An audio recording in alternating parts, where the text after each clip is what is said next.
Jæja,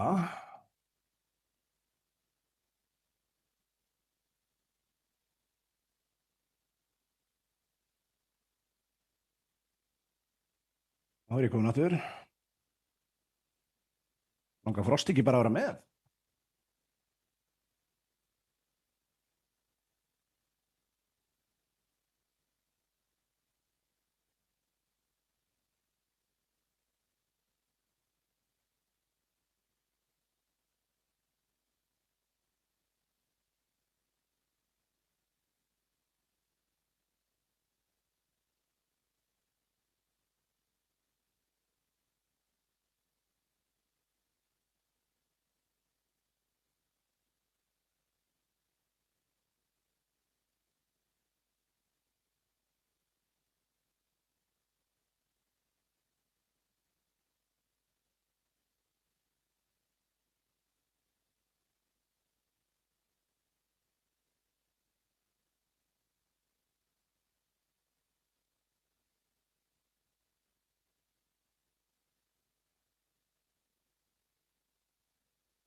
Þá erum við live eða ekki.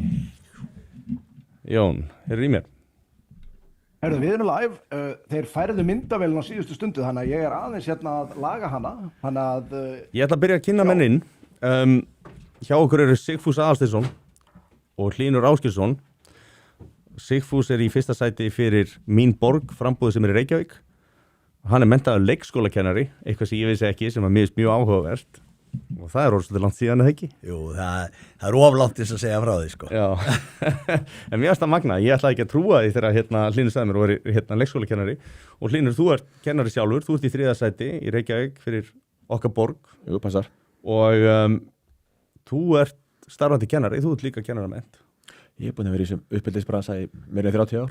Og hefur verið að vinna með einhverjum og fötluðum og svoleiðis í áratugi Ég er búin að vera sérkennari í 29 ár. Já. Já. En mér fannst svo skondið sko að því að menn fá svona stimpil á sig að þeir segja ákveðna hluti sko í útlendingamálum og svoleiðis að því að til ykkar líf ykkar sko að vinna með börnum og síðan þeir sem að eiga undir högg að sækja sko.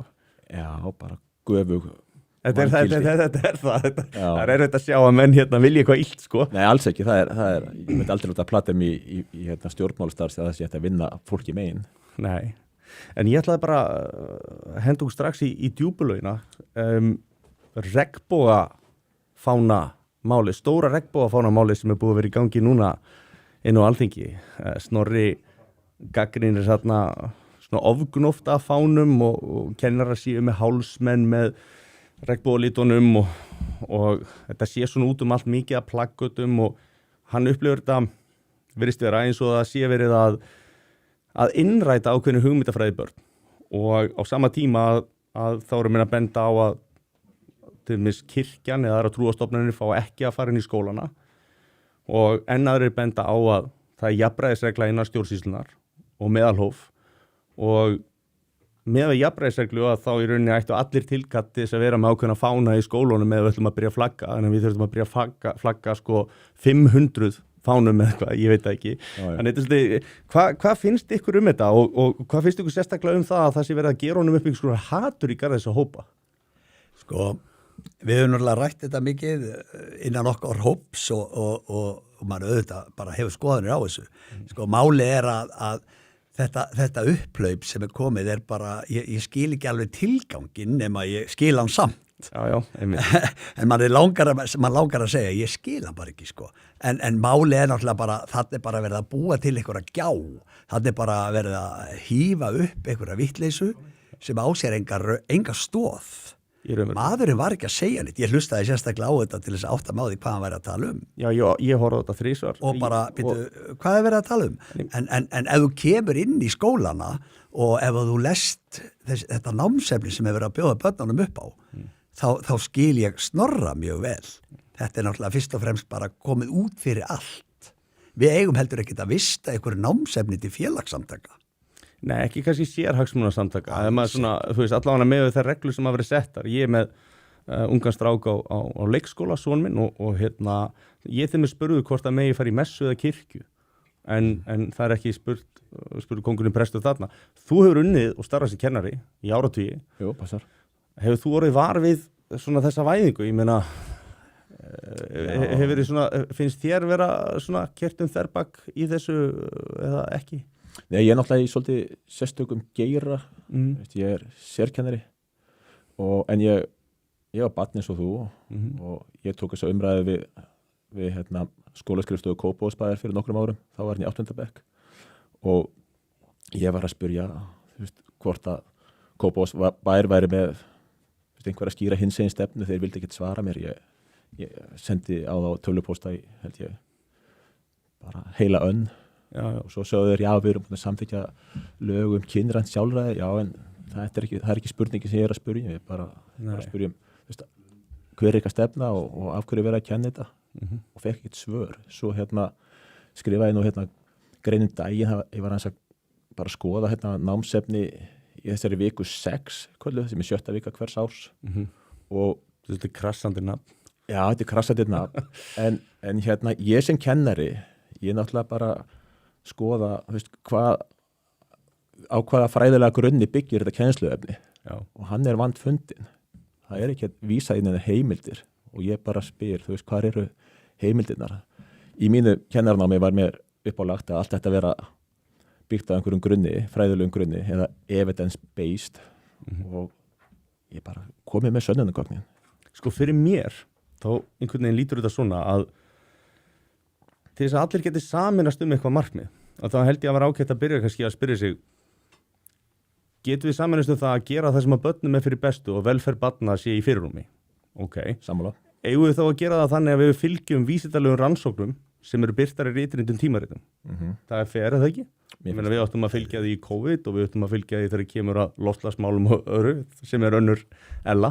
En það virðist vera að nýjustu rannsóknir og rannsóknir svona undanfarið sem hafa verið að koma og hlaðast upp benda til þess að þetta valdi meiri skaða en ekki. Og það er stór hópur sem hefur áhyggjur á þessu. Þannig að þegar að fólk fyrir að setja spurningamerki við einhverja fána eða ofgnótt af fánum, að það sé það oft kannski frekar og það því að fólk er að velta því fyrir sér býtu er einhver tenging hérna við einhverja öfgastefnu.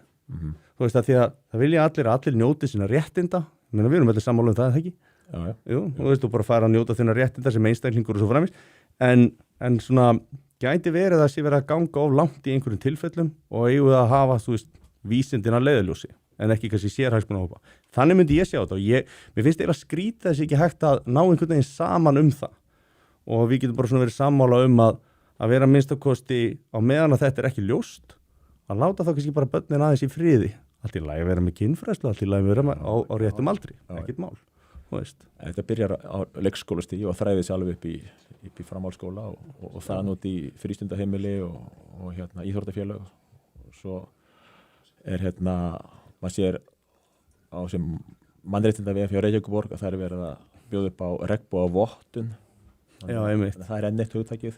Hvað er regnbogavottun? Vistu það? Það er eitthvað sem á að gera. Ég ætla að bæta því við að samtökin 78 bjóða líka upp á hinsegin vottun og flest fyrirtæki sem eru með aðra vottunna eru með báðar vottun.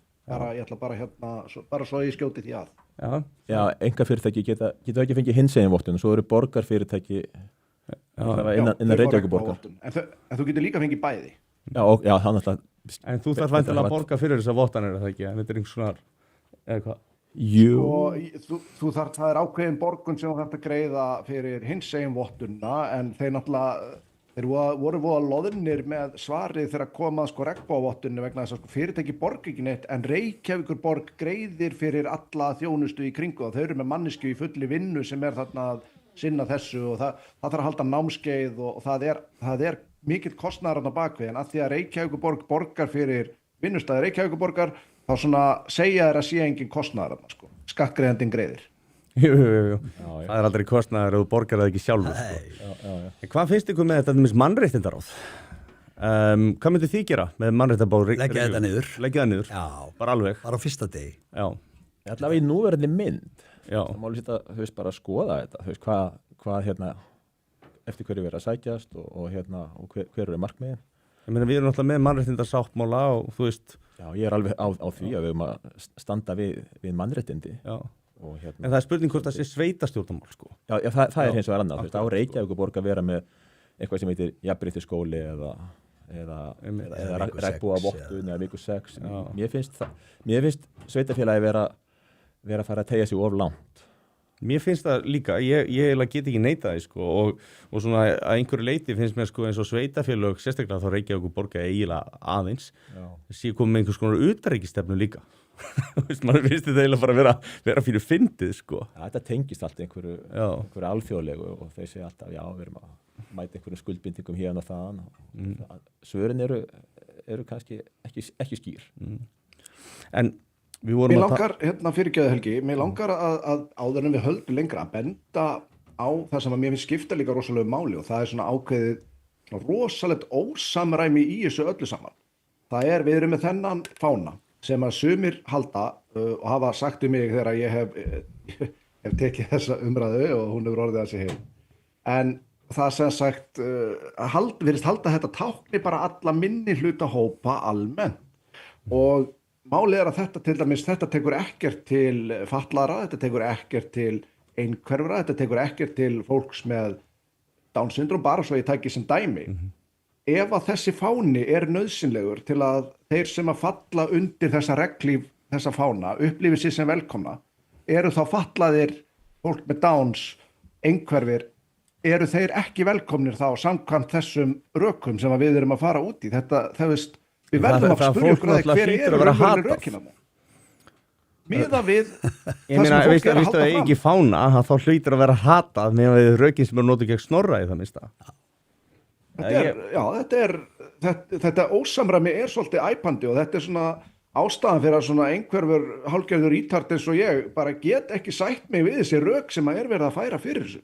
Þú getur ekki beðið mig að samþykja rök fyrir þessu en á sama tíma bara láta þau vera þegar kemur að öllum öðrum táknum. Settu hvaða tákn sem er þarna í staðin fyrir þennan fána, þú sérð hvað þetta er heimskulegt. Ef að allir þurfa, ef það þarf að vera kross í öllum skólum, annars eru kristnir ekki velkomnir þar. Það sjá allir hvað þetta er heimskulegt. Hvað ætlar það að vera með öll tákn fyrir alla hópa? Eða búa til eitt fána sem táknar bara alla? Hver er þá tilgangurinn? En talandi krossin, ég tók eftir því að sem sagt, að það er kór að smána Snorra eða alla þá sem eru á hans skoðun, er að smána og niðurlægja þá í kirkju og er að nota heilagan griðastað Jesú Krist sem að, þú veist, manni finnst þetta ekki að vera alveg beint í anda sko kristina trúar og Jesú Krist að vera að smána og beita aðra einhvers konar einelti eða ofbeldi. Þú veist, mér finnst þetta gjörsamlega galið. Já. Og fólk sé einhvern veginn að fagna þessu. Ég bara, maður svona, að því að hann var ekkert að segja þetta. Hann var ekkert að segja, hann var að hræddu við neitt, sko. Ég bara næðis ekki og mér finnst svo skrítið hvernig þetta er alltaf svona blásið upp, þetta var svona svipað svo eftir Kastljósþáttinn þarna, það bara svona sprakk allt. Þú veist, það bara svona, svo komið allt í einu þættir, hatur. Múgsefju. Já, þú veist, það var svona, þú veist, leit svona pínlítið út bara svona eins og það væri bara samantekið ráð, sko. Já, eflust eru það. Tilfinningi mín er sem sé bara að vera að búa til fordóma. Já. Það er bara eins og, við verum bara að halda þessi gangi hérna, við getum ekki, ég þekki engar sem er með fordóma út af þessum málum. Nei. Það kemur enginn til mín og segir, ég þól ekki lesbíu, ég þól ekki homma, ég þól ekki hán eða eitthvað. En margir segja bara, ekki vera alltaf að setja þetta fyrir framan mig. Já. Hafðu þetta bara hjá þér og ég skal bara hafa þetta þar. En hommar og lesbíur, come on, það er bara hluta okkar lífi, sko. Það er bara hluta samfélaginu. Það er bara hluta samfélaginu. En að búa til og vera að klessa þessum fána út allt, allstaðar, setja hann sem trefla í kirkjunni og svo segir biskup að mér heyrist, við höfum engan á að fara inn í skólan ef þessi fáni þarf að víkja. Nei. Hvað er í gangi? Já. Þetta er biskup Íslands. Já. Er þetta ekki biskup allra kristina allra sem er í þjóðkirkjunni eða? Hann virðist allavega að taka hagsmuni sinna stofnunar ekki mjög alvarlega, allavega ef það er eitthvað að marka þetta. Ég bara, mér fannst þetta svolítið svakalegt að bara, þessi fáni, hann þarf að vera allstaðar. Já. Ok, en við ætlum ekkert með kristinfræði inn í... En hún á hún transbarna eitthvað það mér skilist, já. Ég heyrði þangstar, ég veit ekki að þú veist að skipti máli þannig, en það svona segir manni að maður væri nú kannski svolítið svona bæjast. Já, ég get skilið hvern einasta sem á transbarna að reyna að fylgja sínu barni. Það er bara eðlilegt, en þú þarf náttúrulega að stilla þér í hóf ef þú hefur þetta valdi eins og biskup. Hvar þú ætlar að koma þínu valdi að gagnvart því sem þú trúir, sko. Við vorum með mann hérna. Ég finnst þetta frábær punktur, Sigfús, að því að ég er nýlega búin að lendi því, ég eignaðist barn með Downs og ég er farin að leita upp í viðburði þar sem slíkt kemur við sögu og ég er farin að taka þátt meðal annars hérna úti bara í viðburðum sem tengjast þessu og ég myndi aldrei ég gæti ekki með góðri samvisku sett mig í einhverju stöðu þar sem að ég væri að eiga að gæta hagsmuna stórra samtaka eins og þjóðkirkjunar, líklega stærstu hagsmunasamtök bara landinu, kristina manna, þar sem allir eru velkomnir. Ég myndi alltaf setja mína persónulegu hagsmuni í þessu tilfelli fram yfir.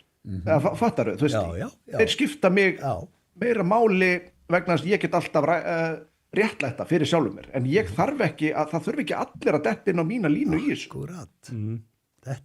Þetta er tilfinningi sem ég að fá fyrir þessu öllu að, heyrðu, þetta bara þið þurfið að samþykja þetta. Við getum bara ekki lifa með þetta nefnilega, þú verður bara leggja blessunum þína yfir þetta svo við getum látið okkur lifa vel. Já. En það er bara rosa hópur sem segir hafðu þetta fyrir þig, vertu með þetta, ég sé ekkert að því, en skellti sig ekki alltaf framan í mig, eins og ég sé einhver fordóma aðili, sko. Já. Nei, er þetta ekki svipa kannski með trúarbrögð? Ég meina, þurfa allir að trúa á Jesú Kristi svo þú gera. Við erum öll bara sátt við það sé bara alls konar trú í gangi. Akkurat, sko. Þannig að þetta meikar ekki alveg svona sens finnst manni í stóru myndinni, en svo finnst mér annað sem er kannski alvarlegri. Svo við vorum með mann hérna með eldi sem á transport og hérna sem er í þessu svona ferli og hann missir forræði yfir barninu, einfallega vegna þess að hann var ekki alveg sammála sinni fyrirvænandi. Það kemur hins vegar í ljós að hann hefur enga fordóma, hvorki fyrir barninu eða samkynhneigð eða neinu slíku, það var ekki til. Þú veist, eins og hann sagði, ég er franskur, þú veist, það er allir homar þar og lós og þessu, en hérna, hann hafði ekki áhyggjur af því, þú veist, það sem hann hafði áhyggjur af var það, hérna, krakkin er ungur og þú veist, það eru margir sem að leika sér í kjól, það eru margir sem að segja eitt og annað, en af hverju leifum við ekki bara barninu að þroskast eðlilega og fara í ákveðna átt og sjá síðan hvað ákveðna tekur. Það var í rauninni bara hans eina sjónarmið, en það mátti ekki. Það sjónarmið að bannað.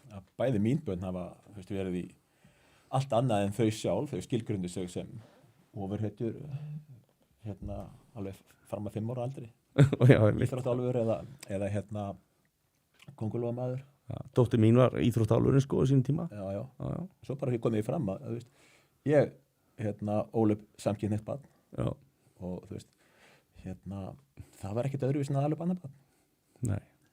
Og þú veist, ég get alveg, þú veist, það fullt af fólki sem á við alls konar vandamál að stríða. Já. Þú flaggar ekkert vanlega enn í burtu. Nei. Þegar ekkert upp að fána og þá líður öllum betur. En það er eitthvað úrstæðlega góða punktur. Já, og þannig að ég segi sko, þarf borgin að fara í einhverja fánahyllingu.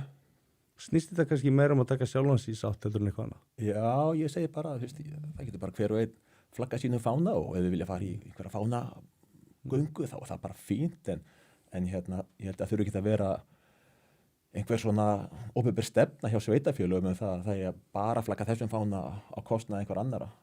Mér finnst bara, það má hafa bara einhver reglu á gay-pride, þá var þetta flagga fánum og þjóðatíðardegi má flagga þessum fánum og svo sumardaginn fyrsta má flagga einhverjum íslenska fánanum. Já, einhverjum Evrópudegi má flagga Evrópufána. Akkurat sko. Og svo þegar kom opinberir aðilar í heimsókn, þá má flagga þeirra þjóðfánum.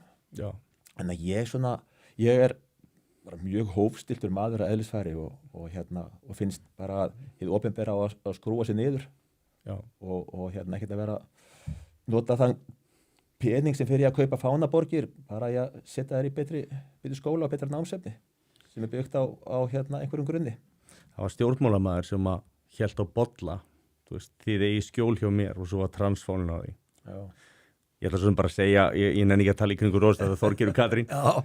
Og ég fór svona að hugsa, hvað er verið að gera þarna? Það er verið að segja þið skjól hjá mér, af því að það var að láta eins og það sé verið ofsækjum. Þannig að það er svolítið verið að ljúga upp á einhvern að það sé verið að ofsækjan. Það er svolítið verið að segja, heyrðu, það er hópurinn sem hata þig, sem að samkvæmt nýjustu könnun fjölmiðlanefndar, það er enginn sem að fyrirlítur þetta fólk. Og mér finnst það svolítið áhugavert, af því að þú ert bæði sem að telja fólki trúum að það sé hata, á sama tíma að það ert að ljúga hatri upp á aðra, og hver er eini aðilinn sem að hagnast? Það er svo sem heldur á bolla. Það er verið að deila og drotta. Þú veist, þetta er ekki fallegt, sko. Þetta er ekki fallegt. En ég er ekki að segja hún að það er gert það viljandi. En þetta er það sem að ég sé út úr því, sko. En kannski að öðru, Mér langar að grípa með eitt líka. Það er þessi, sko, ég á svo erfitt að sætta mig við, sko, ósamræmið í þessu. Því að engin hugmyndafræði er hafin yfir gagnrýni og þú þú gerir ekki fána ósnertanlegan með því að segja bara þetta tengist ekkert hugmyndafræði, þetta tengist bara fólkinu sem hann táknar. Þú getur ekki tekið málstæðin og sett fólk í sem eru í hálf ömulegri stöðu oft í samfélaginu, nota það sem skjöld til þess að verja þig fyrir sanngirni gagnrýni á hvernig þú kemur málstafnum þínum á framfæri. Það er ekki verjanlegt. Það er ekki, mér finnst þetta óverjanlegt að setja að vera, það eru ákveðni aktivistahópar þarna, þau eru með bullandi pólitík í gangi, þau eru með bullandi hugmyndafræðilega innræting í gangi og þau setja fólk í mjög, sem let's face it, í viðkvæmri stöðu í samfélaginu, þau nota það sem skjöldi sín og þetta finnst mér finnst þetta ekki gott. Mér finnst þetta ekki gott að leyfa þeim að komast upp með þetta prinsipástæðum vegna þess að þetta fólk á betra skilið. Þau eiga ekki að, sem sagt, svo þegar samtökin eða aðferðir þeirra eru gagnrýndar, þá er verið að halda því fram að verið sé að gagnrýna fólk sem í mjög viðkvæmri stöðu í samfélaginu sem að nánast engum illa við. Þetta er ljótt. Það er ljótt að setja fólkið í þessa aðstöðu. Mér finnst það bara í alvörunni. Þú mátt gagnrýna kristni, það þýðir ekki á að setja hatast í allt fólk sem í þjóðkirkjunni. Þú mátt gagnrýna allt sem fer fram í íslam, það þýðir ekki að þú setja hatast út í alla múslima. Við verðum að geta greint þetta tvennt í sundur, annars bara voðin ís. Þetta náttúrulega bara minnir svolítið á Sovjetríkin og sko þriðja ríki nasista nasistan í Þýskalandi eða Mussolini og Ítalíu fasistana. Bara öll alræðisríki. Já, öll alræðisríki. Það sem að basically þú hefur einhverja skoðun sem að samræmist ekki einhverja annari ákveðinu skoðun sem svona ríkis svona vætt skoðun að sendur ekki að spítalega að drepið. Já, í því tilfellu eða kannski kansilar eða bæltu niður hérna. En já, algjörlega, ég sem náttúrulega bara eins konar út. En svona réttis að taka á þessu, það sem mér finnst alltaf menn vilja ekki ræða og það er það að sko, ég hef áhyggjur af börnunum. Sammála? Sko, ég vann með börn í 10 ár og þá var ekki þessi umræða.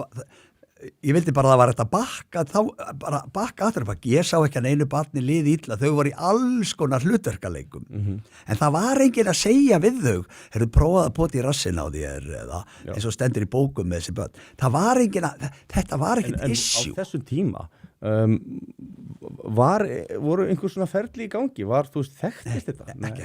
Ekkert, ekki neitt. Og sko, það auðvitað, sko, á þessum tíma átti ég fullt af vinum sem ég á enn í dag, sem eru hommar og lesbíur og ég man ekkert eftir miklu fordóm. Það alltaf eitt og eitt fíbl algjörlega sem með fordóma og hegða sér dónalega. Ég var að ræða þetta sérstaklega þessi transmál við félaga minn daginn og hann nú svona hvatvísar en ég og hann greip að mér orðið og sagði það eina sem þarf í dag til að barn verði trans það vansælt barn og frek mamma og ég alveg bara, hvað er þetta að tala um? Já, það eina sem þarf til að barn verði trans.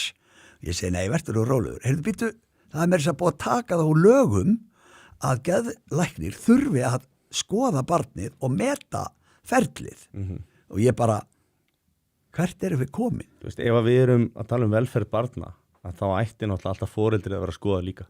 Ég held að það sé bara svona frekar augljóst.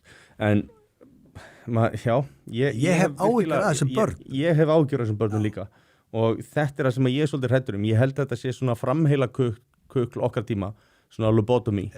Þú veist, að það sé verið að fara í óafturkræfar aðgerðir á börnum sem að valda skaða og það var til með að koma út ný finnsk rannsókn sem var að benda til þess að það var mörg 100% föld aukning á sjálfskaði á þeim börnum sem að fóru í gegnum ferli heldur þeir sem að gera það ekki. Og þú veist, auðvitað þetta áhyggjuefni og að því að maður vill þessum krökkum alltaf best að sjálfsögðu, þú veist, alltaf best. En við erum múin að taka þetta. Jón verður að ég ekki alveg tilbúin að sleppa. Það eitt sem að mér finnst líka við verða að skoða svolítið. Það er þetta með það sem að Snorri actually sagði og hann sagði að það væri eins og væri verið að krefjast ákveðnar undirgefni við þessa hugmyndafræði. Akkurat. Skoðum aðeins hvernig það lítur út núna. Það er næstuð í engin af þessum sem búin að koma fram, búin að hreinlega bjóðunum í spjall einhvers staðar opinberlega til þess að taka umræðuna við hann, ef ekki hann, þá sem eru að horfa til að skiptum skoðun, sína af hverju þetta rangt hjá honum, bara taka málefnalega umræðu af hverju hann hefur rangt fyrir sér. Það farið út í það að smánan, það farið út í það að hótunum, það farið út í það að öll opinber samtök, fullt af flesti stjórnmálaflokkar, meira segja sumir í hans eigin flokki sem við komum aðeins meira inn á eftir, hjóla í hann persónulega, byrja að flagga fánanum. Það sami níðsöngurum, honum reist eins konar níðstöng, mætti segja, í kirkjunni af öllum stöðum, hvernig hann að upplifa sér velkomin þar næst. Enginn reynir að taka málefnalega umræðu við hann eða við einhvern annan þessi mál, þá að gera fordæmur, þá að sjá til þess að þarna fari enginn aftur. Ef ekki segja bara að ég er krossfestan, ef ekki bara segja að ég er krossfestan, eins og ágætum maður. Já, það er svolítið viðeigandi. Mér finnst þetta að vera bilun, þau eru að sanna það sem hann er að segja. Það er greinilega krafist algjörar undirgefni við fánan, ekki við neitt annað, við fánan. Þú mátt ekki gagnrýna þennan fána, því að þá ertu vondur maður. Hann er sérst hafinni við gagnrýni, þar með er krafist þess að þú sýnir þessum málstað algjöra undirgefni, annars fer fyrir þeir eins og fór fyrir Snorra, sko. Þau eru að vonast til að brjóta hann. Þetta er alveg þekkt að þú setur þig yfir gagnrýnina. Og þannig að fyrir vikið þá er allir að vera fyrir neðan þig. Já. Þetta er alveg þekkt triks.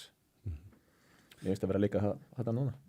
Já, ég er sammála þessu, mér finnst þetta mjög skrítin nálgun og ég ætla að reynda bara að skora á einhvern ef hann er tilbúin að mæta Snorra í þættinum hjá okkur og að því gefna Snorri var tilbúin að koma, þá er ég alveg meira en tilbúin að mediata með Jóni og Sverri einhverju rökræðum, sko. Ég held að það er mjög spennandi, en ég þarf að veðja að þú er enginn að mæta. Farið engan úr þessum hóp til þess. Nei. En það er bara ekkert yfir gagnrýni hafið. Það er ekkert yfir gagnrýni hafið og það er Það stendur í aðalnámskrá, bara undirritað af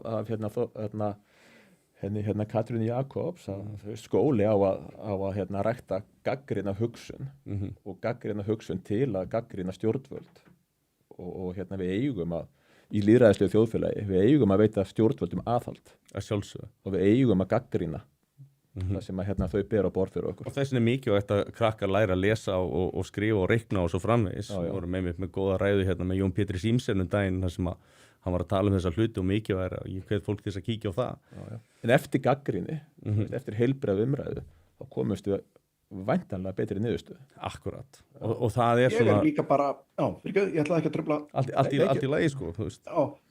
Það er pínulag þessna skýt ég stundum inn í þegar ég held að bara svo áhorundur heyra það, ég er ekki viljandi að vera svona mikið dickhead, en ég er líka bara sko mótþróa þrjóskuröskunin eða hvað sem þetta ég hef aldrei verið greindur og þá meina ég hvorki sem aldrei verið gáðaður eða greindur með eitthvað, en mótþróa einhver röskun kemur líka alltaf upp hjá mér þegar að ég sé svona, þegar ég sé bara eitthvað fjölda geðrof gerast og það er öllu svara með tilfinningu. Mér er aldrei sagt af hverju mér á að finnast þetta slæmt hjá honum Snorra, nema bara það, ef mér finnst það ekki, þá sé ég bara vondur maður. Já, þú iðkar frjálsa og sjálfstæða hugsun, Jón. Og það er bara, það er að búa við þetta. Ég vona það. Mér finnst þetta bara, leið og ég fyllist bara einhverju svona grunnsendu, hvað er verið að fela þegar allt verður brjálað yfir því, en enginn getur sagt mér af hverju í rauninni ég á að vera líka brjálaður. En var þetta ekki bara, næsta fyrirsögn á undan var bara, að meiri hlutin væri fallin? Já. Bara pólitísk örvending. Það er oft þannig, sko. Já. En þetta er ekki það eina sem er inn í skólunum. Nú erum við að sjá þetta heimsmarkmið Sameinuðu þjóðanna sem virkar á mig sem ákveðin pólitísk innræting. Það er verið að kenna réttar og ranga skoðanir. Já. Þú hefur skoðað þessi heimsmarkmið, ég meina þetta er upp á veggjum í skólunum. Öllum skólum. Ég er því miður ekki lengur í skóla. Já. Hvað finnst þér þessi, finnst þér þetta að vera pólitískt miðað? Já, mér finnst það. Ég get ekki, þú veist, ég hafi ekki rýnt í hvert einasta markmið, þú veist, það er alltaf eitthvað sem er gott og lítur ágætlega út, en þetta byrjar eiginlega á því, við erum á móti mengun og svo kemur bara pólitíska markmið, sko. Já, það kemur einhver stefna og svo einhver manngæska, en svo er þetta bara, heldur sé einhver 17 markmið og þá innleiðu öll, auðvitað er náttúrulega bara verið að, þú veist, náttúrulega bara hluti af menntun eða fræðslu sem er náttúrulega líka bara innræting, bara þú átt að hugsa á þennan veg og Manst eftir einhverju svona markmiðum sem að voru svona augljóslega pólitísk hlaðin í augnablikinu? Já, þú veist, þetta er bara, þú veist, vinna gegn fátækt og jafnrétti og aukin jöfnuður og jú, mér finnst þetta að vera, þú veist, bara í grunninn svona einhver sósíalismi. Já, akkurat. Já. Hefur þú skoðað þetta eitthvað? Nei, ég hef ekki eitt miklu tími í þetta sko. Nei. Þetta er eitthvað sem að, er svona alltumlykjandi í allri mentapólitík og það er náttúrulega mikil samvinna við aðra skóla og að vera að senda kennara út og nemendur og svona sama Evróst, þannig að þetta er svona orðið, já, samofið mentakerfinu og ég segi að það er gagnrýna þetta líka, setja spurningmerki við, þú veist, í hvað áttu við erum að fara. Finnst þér kennarar upplifa þrýsting frá, þú veist, yfirstjórninni og öðrum kennurum að vera með rétta skoðun á þetta með öllum þessum málum sem við erum búin að vera að ræða? Heldur þeir myndu veigra sér við að tala um þessa hluti sem við erum að tala um hérna inn á skólana? Já, það er náttúrulega búið að setja af kennara. Þú veist, Snorri Betel var kennari á Akureyri sem ég þekki ekki neitt en hann tjáði sig eitthvað með þessi mál og hann var látinn víkja.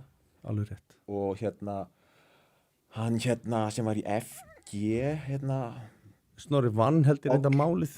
Já, rétti, já. Og hvað er það út af Nesi, King Páll Vilhjálmsson. Páll Vilhjálmsson, hann var settur, hann gagnrýnda mikið og kennarafélag FG bara hreinlega ályktaði gegn honum og ýtti á skólameistara þess skóla að bara koma honum úr starfi. Já. Og bara í lok síðasta skólaárs þá var hann settur bara fyrir á eftirlaun eða fekk starfslokasamning eins og það hét. Þannig að það verið þekkt leið til að losa sig við fólk í pólitík og annars þar sko. Já, ég segi þú veist, ég hef ekki fundið fyrir, þú veist, í mínum skóla, ég bara á frábæra yfirmenn og þannig að ég sé þetta út undan mér að fólk sem að spyr spurninga og er gagnrýnið, það getur fengið yfir sig alveg hólstjaflu á mótlæti og undirskriftalista sem eru bara settir inn að bordi stjórnanda og bara álykta gegn þeim. Mér langar að tala um hælisleitanda iðnaðinn og ég veit að Jón er búin að kynna sér þetta rosalega vel í Bretlandi. Já. Ég veit að þú hefur talað um þetta, Sigfús, og ég veit að Baldur Borgþórs hefur rætt um þetta líka og hann talaði það er kannski ágætt að, Jón, að þú þekkir þetta svo vel, mannst þetta vel, farið yfir Bretland og allt það. Já, ég ætla bara að byrja á einmitt að Sigfús og Baldur mættu til mín á sínum tíma og áttum helvíti gott spjall og þar sett ég klippu sem ég held að sé fyrir utan þegar ég tók viðtölun og annað þarna með samstöðufundunum sem að Sigfús einmitt stóð fyrir. Ég held að hinn klippan með Baldur sé vinsalasta klippan mín frá upphæð.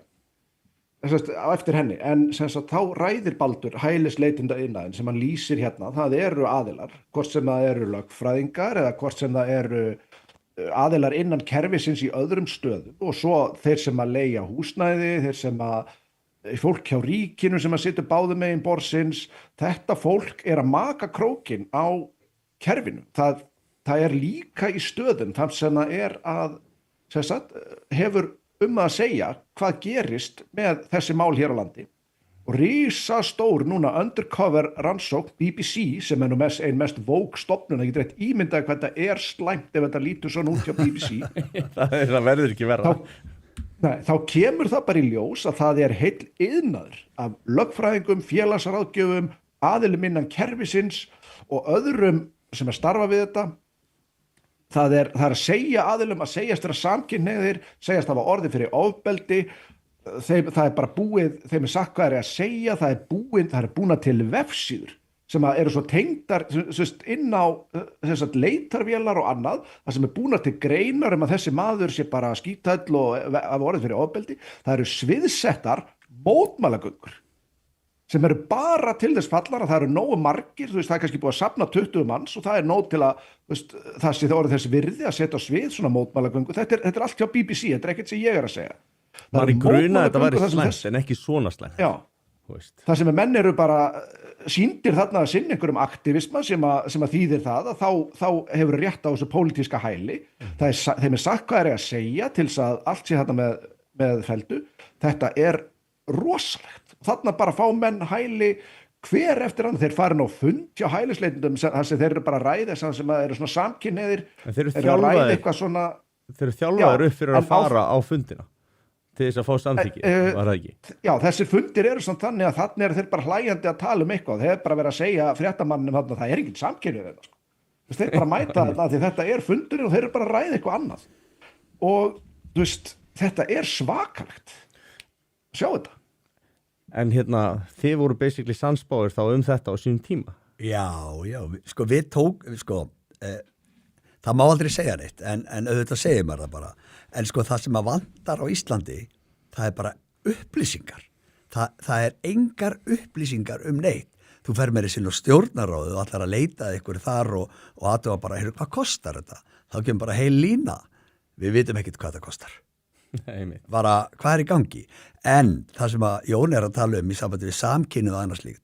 Ég hef sagt það út frá, sko, ég hef bara því miður, ég get ekki verið allstar og fylgst með öllu. En ég hlusta á fólk og fólk ekkert að ljúga þegar það kemur innan úr kerfinu og segir, heyrðu, þú ættir nú kannski aðeins að skoða þessa sómali sem að komu hérna á sínum tíma og maður bara komdu með þetta, já, ég verð að tala við persónulega bara ég vil ekki hafa eitthvað á blaði og eitthvað, ok, hittu mig þá og segðu mér þetta og þá segja menn bara, heyrðu, það komið hérna einhver haugur af mönnum og sögðust bara vera samkynir og vera að ráðast á það í sínu landi og þeir verði bara fá hæli og svo koma þeir.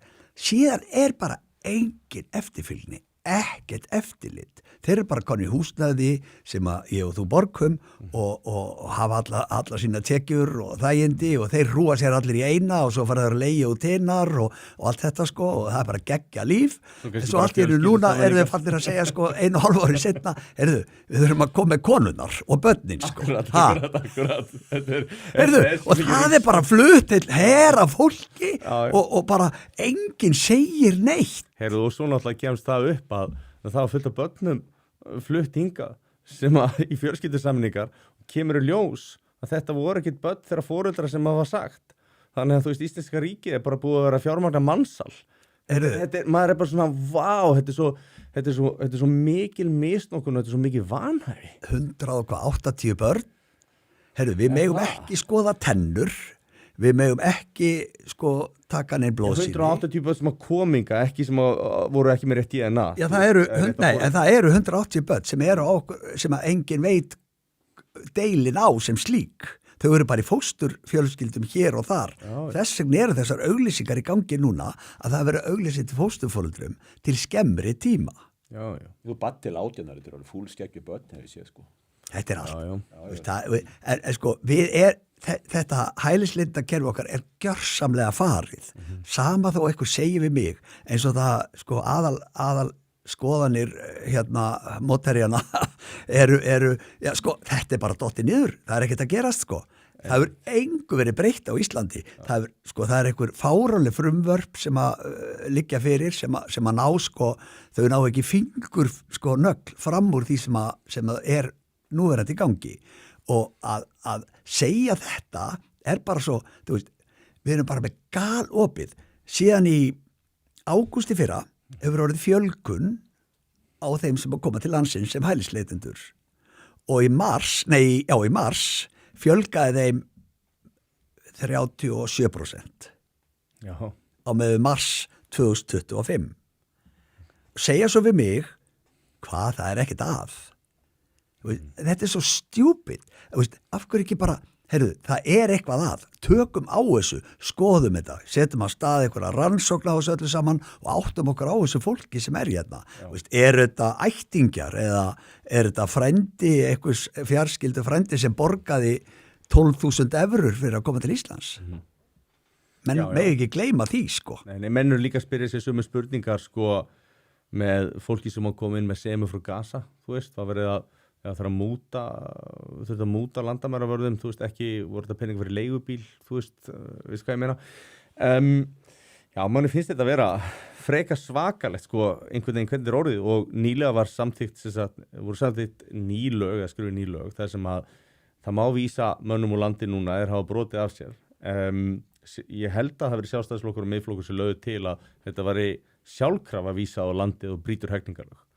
En það var ekki nóg gott fyrir samfylkinguna við reist, það bara þyrfti að vera heimil til þess en ekki sjálfur. Þannig að það er svona eins og að fólk sé að reyna að leita afsökun til að skauta framhjá því að vísa fólki úr landi sem hefur brotið af sér og manni finnst að vera bara svona einkennilegt af hverju má ekki bara vísa fólki úr landi að hefur brotið af sér það er ekki bara svona fair bara, Jú, mér finnst það er bara ósköp eðlilegt sko, það þarf að setja þau skilaboð og setja fordæmi, þannig að það rúist ekki hingað inn hérna bara erlendi glæpahópar og það er sagt, ég sá einhverja tölum daginn 75% af gæsluvarðarföngum eru erlendir og 50% af þeir sem eru bara í refsi eru erlendir og svo sér maður bara hérna samt eru þau bara brota þýðinu sko já, nákvæmlega þannig að hérna svo er bara ófremdar ástandi í fangelsmálum fangaverðir bara að kiknundan álægi og svo verður að tala að byggja eitthvað stóra raun og svo kemur forseti alþingis í einhverjum hérna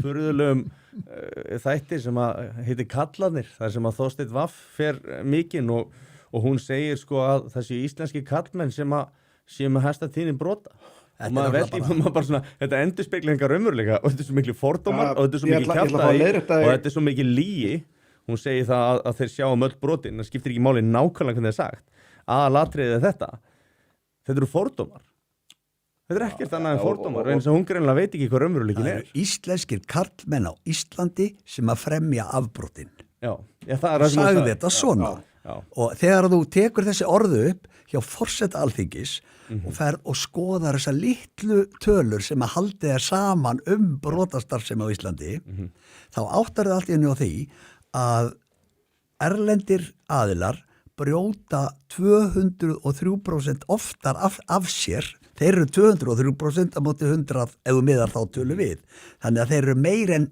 sko brjóta meir en tvöfalt af sér sko en samt gefur þessi kona og segir íslenski karlmenn gera þetta er eins og þeir sem að segja já, íslenski karlmenn eru að lemja konur það virðist vera að hún hefði bara ákveðið þetta fyrirfram áður en hún mætti þarna ætli þetta sé einhvers svona hatur gegn karlmennum íslenskum þá bara upplýsing og óreiða já, akkurat ég tók tölur svart og hvítu fólk getur fundið þær bæði hjá mér á Facebook og X þar sem ég tók tölur sem voru frá hérna Stígamótum sem voru að vitna í það var þetta Hulda Tölgís konanans King Þorsteins Vaff það var hún að vitna í með að við sjáum þarna svart og hvítu með við þær tölur að íslenski karlmenn fremjibrotin ég ætla ekki að bara ég nenni ekki að vera að fólk getur lesið tölfræðina nákvæmlega sem ég nota ég bara tók hlutfall erlendra manna utan Evrópu sem að voru þarna í þessu hlutfall íslenskra manna þarna og brotin og það kom í ljós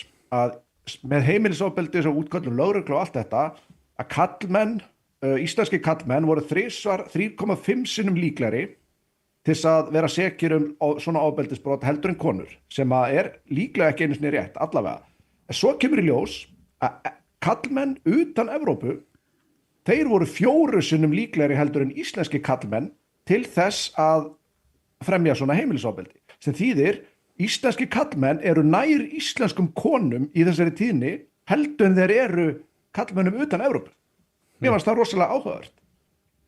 Þeir eru nær íslenskum konum heldur en erlendum karlmenn í þessari tíðni. Það er það og ég meina að þú horfir á til dæmis refsingar og við erum að horfa á fangelsin og þú segir 50%. Það er bara að tala sig sáum daginn í einhverju netmiðli, MBL eða eitthvað.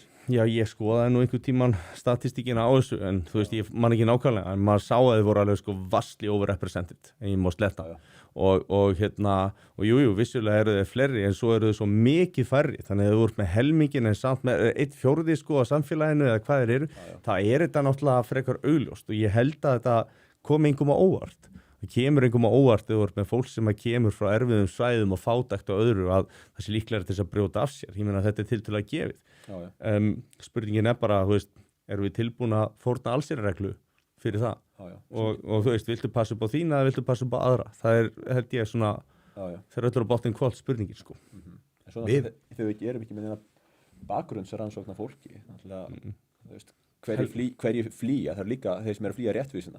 Við vorum með Helga Rafn og hann fullyrti að það verið gerað sko því líkar bakgrunnsrannsóknir og öllum og svo er allt þetta búið að koma upp í millitíðinni og það er gjörsamlega búið að skjóta niður allt sem hann sagði, elsku kallina því að ég kann ákveðlega við hann á öðru leiti þó er ég ekki sammála neitt sko Helgi er það pírati en sko, ég verð að taka þetta dæmi ég sat með nokkurum Tyrkjum út í Tyrklandi í október og við vorum að ræða hælismál, ég spurði hvort það væri margir sýrlendingar og annars sem að væri að koma til Tyrklands og Írakar og palestinumenn og ekki tala um palestinumenn saðan og eitthvað og þeir voru þarna og nýtt eitthvað höstum og eitthvað og ég segi, býtu, hvað er í gangi?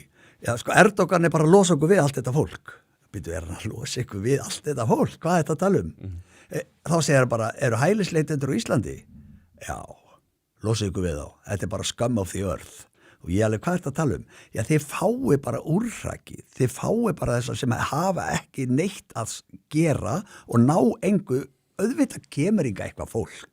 Þú veist, það er menn að koma tíminn, akkur svona vondur við palestinumenn, ég á 2 vini, þeir eru yndislegir. Ég segi þetta, ég þekki alveg palestinumenn sem eru yndislegir, en ég þekki líka fullt af þeim sem eru það ekki. Tölurnar segja mér það. Og þá verð ég að segja, hvar eigum við að taka mörkin og hvernig eigum við að byrja okkur fyrir þessu? Þess vegna byrjaði ég með Ísland þvert og flokka og sagði bara, lokum aðeins landinu, lokum þessu landamænu bara.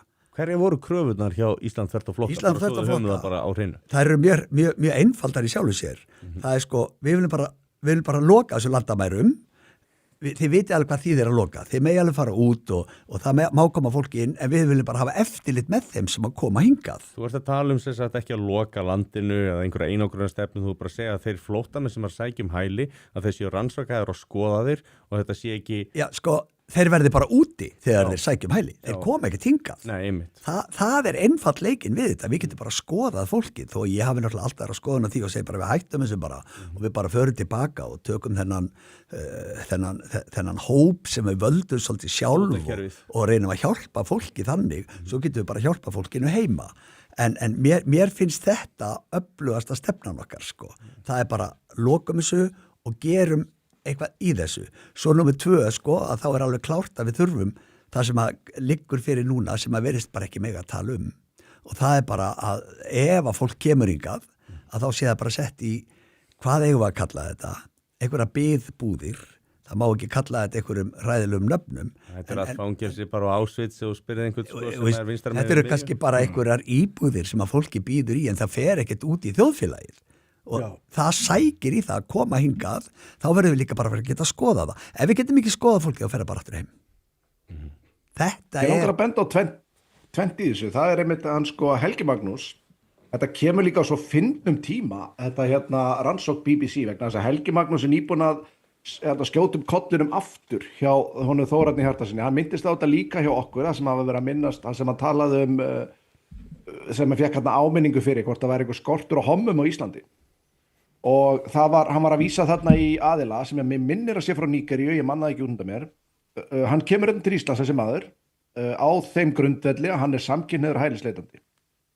Þessi maður er búið að sakfella hann að ég veit að það er búið að sakfella hann fyrir eina nauðgun og ég veit hann er í réttarhöldum eða hvort sé búið að sakfella, ég hef ekki fylgst almennilega með því síðan, eða hvort sé búið að sakfella hann er allavega búið að ákæra fyrir 2 viðbót. Þetta er maður sem kom til Íslands á grundvelli þess að þetta væri samkynhneigður einstaklingur og það er á konum by the way. Þannig að þú veist, mér finnst þetta svo fyndið að fólk er að drulla yfir hann, svo kemur þessi bara 2 dögum seinna þessi risa undercover rannsókn BBC og þú veist, hann liggur að hann gæti setið með sko þögg glerugun og puttana á lofti sko, hann er bara meiri maður heldur en það sko, en hann gæti setið svona, gert prófælmyndu bara fyrir þá sem að voru að drulla svona yfir hann, því að þetta er greinlega iðnaður í kringum þetta. Klárlega. Ég held að það sé nokkuð ljóst.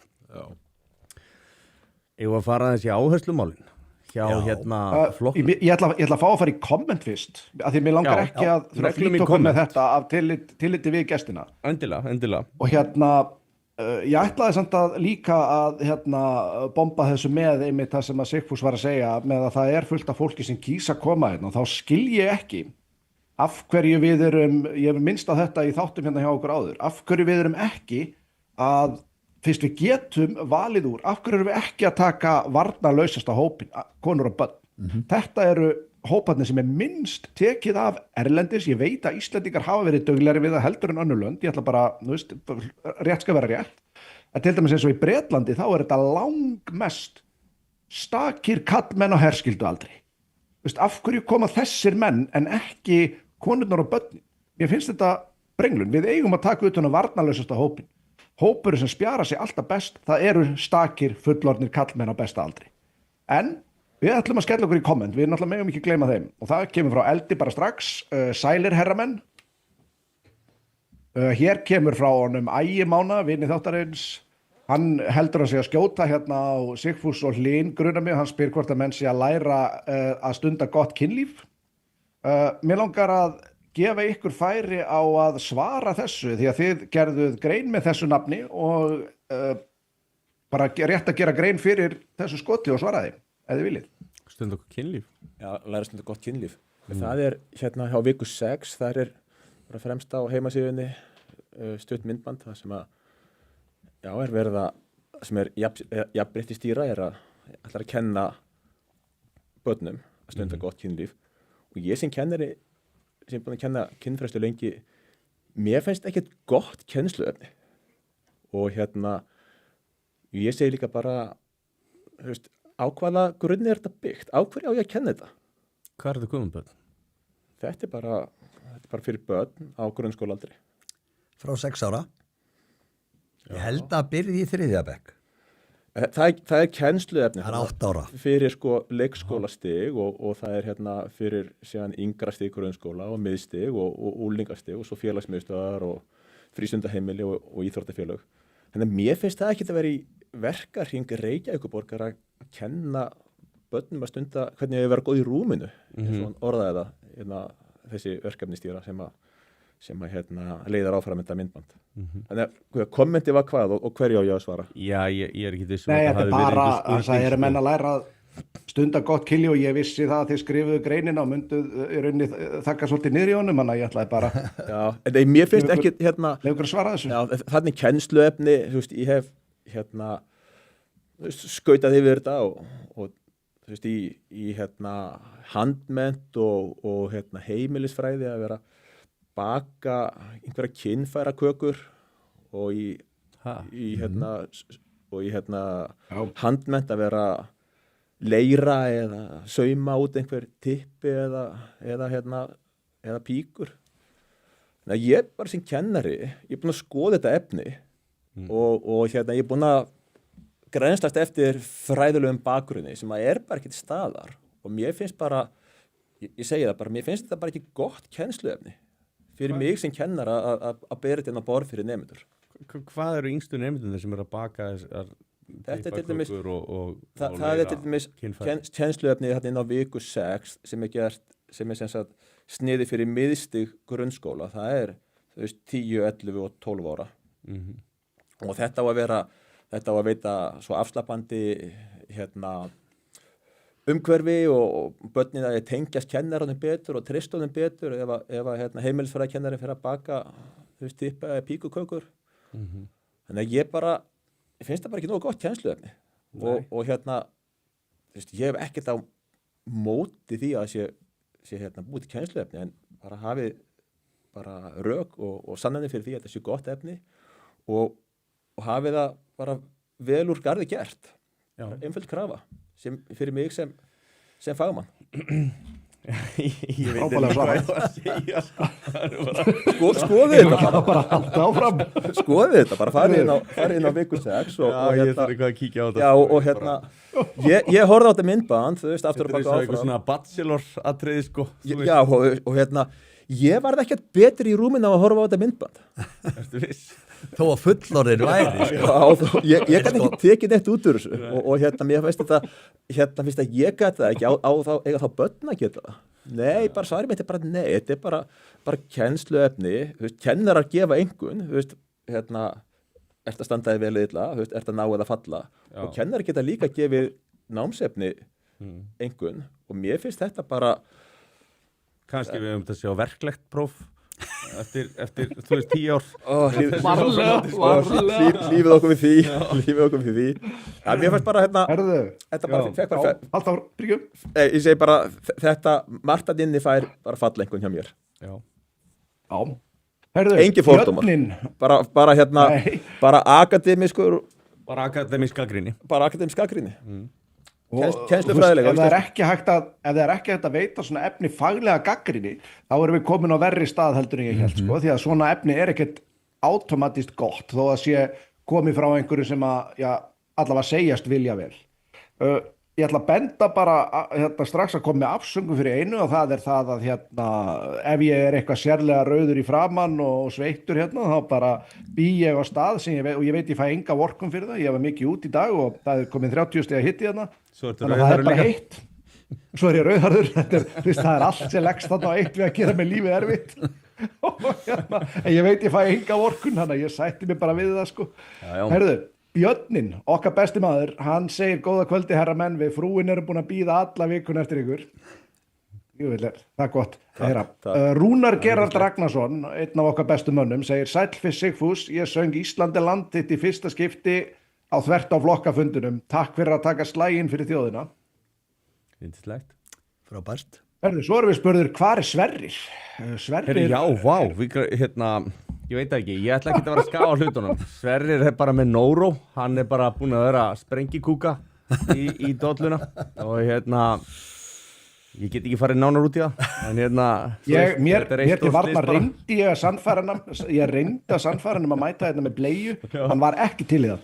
Nei, þetta er svona, já, en ég get sagt ykkur að með þess að Nóró-veiru, og hún er svolítið mögnuð, þú getur ekki þrifið hana að þér, þú getur ekki sprittað hana, þú getur ekki sápað hana, það er bara hiti sem að drepur hana. Okay. Þetta er bara svona eitthvað mest persistant og erfiðast að veira að drepa sko fyrir utan heldur kindariðu eða eitthvað svolítið. Og er þetta ekki bara smitandi? Jú, þannig að ef þetta byrjar einhvers staðar að þá ert í vondum málum sko, en ég er eiginlega pínu fegin að Sverrir ekki mætt. Það væri ekki bestu meðmæli fyrir þáttin ef allir vissu það að þeir sem að mæta í þáttin til okkar fara út með einhverja sprengiskyllu. Nei, en það hefði verið ótrúlega gaman að hafa hann, þegar það hefði sterkar skoðanir á þessu og við höfum eftir að sakna hans ég get alveg sett ykkur það, ég allavega. Hann er líka búin að fara á kostum á X, ég hvet fólk bara til að fara inn á síðan að þetta hófst allt saman og það ég er búin að liggja í kasti yfir sumir sem hann hefur verið að skrifa sko. Hann er með sinn eigin húmór sem að held ég bara engu líkur, þannig að ég hvet alla til að fara að skoða hjá honum ef þeir ekki búin að gera það nú þegar, en ég held að margir sem að fylgjast með þessu þætti séu búnir að og við söknum hans mikið því að þetta væri, ef einhver þáttur væri fullkomið fyrir hann þá er þetta sannarlega einn af þeim. Herðu, Þröss segir, ég sé engan spagettifána, svo mér sem meðlemur í spagettifélagi Íslands líður ekki mjög velkomin hér, finnst eiginlega eins og þess að ég verið að neita tilvist minni hér. Já, við verum með spagettifána næst. Já, við sjálfsögðu tökum þetta til okkar og þetta er sanngjörn gagnrýni og við bætum úr þessu. Björnin segir svo aftur, frábæri gestir í kvöld, ég er með nokkra spurningar, nú er margt innan okkar borð sem rímar við stefnur Miðflokksins, kom einhvern tímann til greina að vera með sameiginlegt framboð með Miðflokknum, ég væri til í að taka þessa spurningu bara núna eftir kommentin að þið verið hvað sem er að fara í stefnu eftir það ef ykkur er sama. Ekki mál. Eldur sem að veit meira en flestur þetta segir lögin kynrænt sjálfræði eru mótuð til að réttlæta allan þennan hinsegin gjörning. Það er engin þekkingafræðilegu grundvöllur, hvorki fyrir kenningunum, hvað þá heilbrigðisþjónustunni sem er veitt í nafni þessa trúar ofstækis. Svo segir hann að þessar vottanir eru hálfgert Ponzi skím. Ægir segir svo aftur, Jóns er alltaf svo einu sem er að drekka bjór, ætlið ekki að kalla þetta Jónsi í bjór eða edrukastið, en við færum okkur kannski yfir í dúllukastið. Ég eiginlega þurfum að rýbranda sko, ég er alveg sammála þessu, ég alltaf drekk ekki og Sverrir drekkur ekki sko og þú ert í rauninni bræna fyllibitan Jón. Já, þetta var þeir sem að muni eftir fyrstu þáttunum, þá neitaði ég gestum að mæta til okkar nema ætluðu að vera að drekka. Já. Menn voru líka þetta var mörgur leiti skemmtilegri þáttur en þess að menn voru orðið svo fullir undir lokin, þetta voru 3 tímar og menn voru alveg á raskatinu sko og sögðu bara allt, þannig að það var hressandi sko en svona er þetta. Já, ég lendi nú einu sinni í því og gestir hafa lent í því sama, þannig að við skoðum hvort við förum ekki út í jafnvel að rýbranda eitthvað, við skoðum það. Þetta átti bara upprunalega að vera bara við hittust á föstudegi og afsökun til fyrir mig til að fara í bæinn og rífa kjaft og fá mig bjór sko, þannig byrjaði þetta sko. Herðu, hvaða skoðun hefur okkar borg á flugvellinum, við ætlum að taka þetta með stefnumálunum og svo kemur ætla óska Jóni Þormari til hamingju með nýju nágranna, ímynda mér að hann sé heimilifandi með 500.000 nýjum læknum og verkfræðingum í samfélaginu. Þarna vísar Þannig að vísar Bjarki í að 500.000 hælisleitendum eða ólöglegum innflytjendum var þeir hyggjast að vísa ætla að veita það ríkisborgararétt. Hæstiréttur Spánar reynda að byrja að reyna að blokka það. Já, þetta voru fleiri held ég. Mér skilst þetta. Þeir ættu að færa það upp í 1 milljón, þeir reyndu það. Þeir segja það. en núna sem sagt Hæstiréttur Spánar ætlar að reyna að blokka þetta og það mun komið ljós hvað fyrir, þetta náttúrulega þetta stendst engin lög. Ég ætla bara aðeins að tjá mig Nei, því að núna fyrir 30 síðan líka bara Evrópa, þú veist að sko einhver geti bara gert svona að það skuli ekki vera einhvers konar ytri landamæri Evrópu sem að verja, skilur, af því að þeir eru þá bara ekkit background check og geta farið hver sem ég menn þú veist ekkit þetta fólk, sko. Þetta allir komið til Íslands. Já, mér finnst þetta ekki gott, en halda áfram, Jón, fyrir Ég ætla að það er einmitt nýbúð að gerast hérna í minni borg sem er með friðsælli borgum á Spáni, þráttur að vera 200.000 manns, að hér varð sveðjuárás 500 metrum frá mínu húsi, þar sem að 2 arabar réðust á einn Afríkumann og ég heldur að við höggum á hann með höndina allavega, en ég veit ekki hvað meira var. Það er klassik. Þetta hefur aldrei gerst áður í þessari borga, þú veist, á þessu skala það hafa verið eitthvað svona smá uppgjör með einhverja smá krimma, en svona er þetta. Svo þetta er bara síðasta kommenti hérna, 2 síðustu, og það er Alþingi á eingöngu að hugsa hagsmuni Íslands og Íslendinga, fólk að flótta kemur okkur ekki við. Sverrir segir þakka þér kærlega fyrir þetta, Helgi, og Bjarki segir konur sem kvarta að íslenski kallmenn séu líka ofbeldismenn eru venjulega bara í egglossi og reyna að ná athygli bjórkassmanna. Heyrðu, eigum við ekki að hleypa okkar bönnum þá í stefnumálin, Helgi? Jú, en ekki, hérna... Ég vildi gefa þeim góðan tími þess vegna vildi ég fara í kommenti fyrst, við megum ekki gleyma þeim. Við skulum bara, ég var svona spá í hvað var í svona fyrsta mál á dagskrá. Já, sko, málið er náttúrulega okkar borg kemur auðvitað út úr þessu afsprengi eða er eiginlega afsprengi í Ísland þvert á flokka. Já.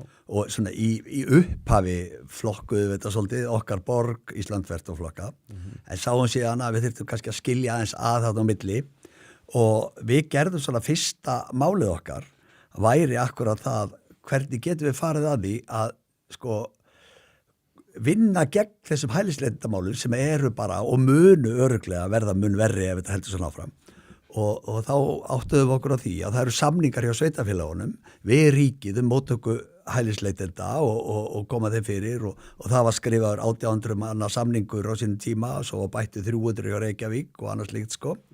Þannig að við sáum það bara að það væri kannski réttast að þessu samningum byrði bara rift. Ef við kæmumst til valda í borginni, þá myndum við gera kröfu það þessum samningum yrði rift. Það þýðir það bara að við lokum bara þessu og segjum upp öllu þessu húsnæði. Sko við finnum engar tölur það hversu margir hælisleitendur eru í húsnæði og vegum þá félagsbústaða.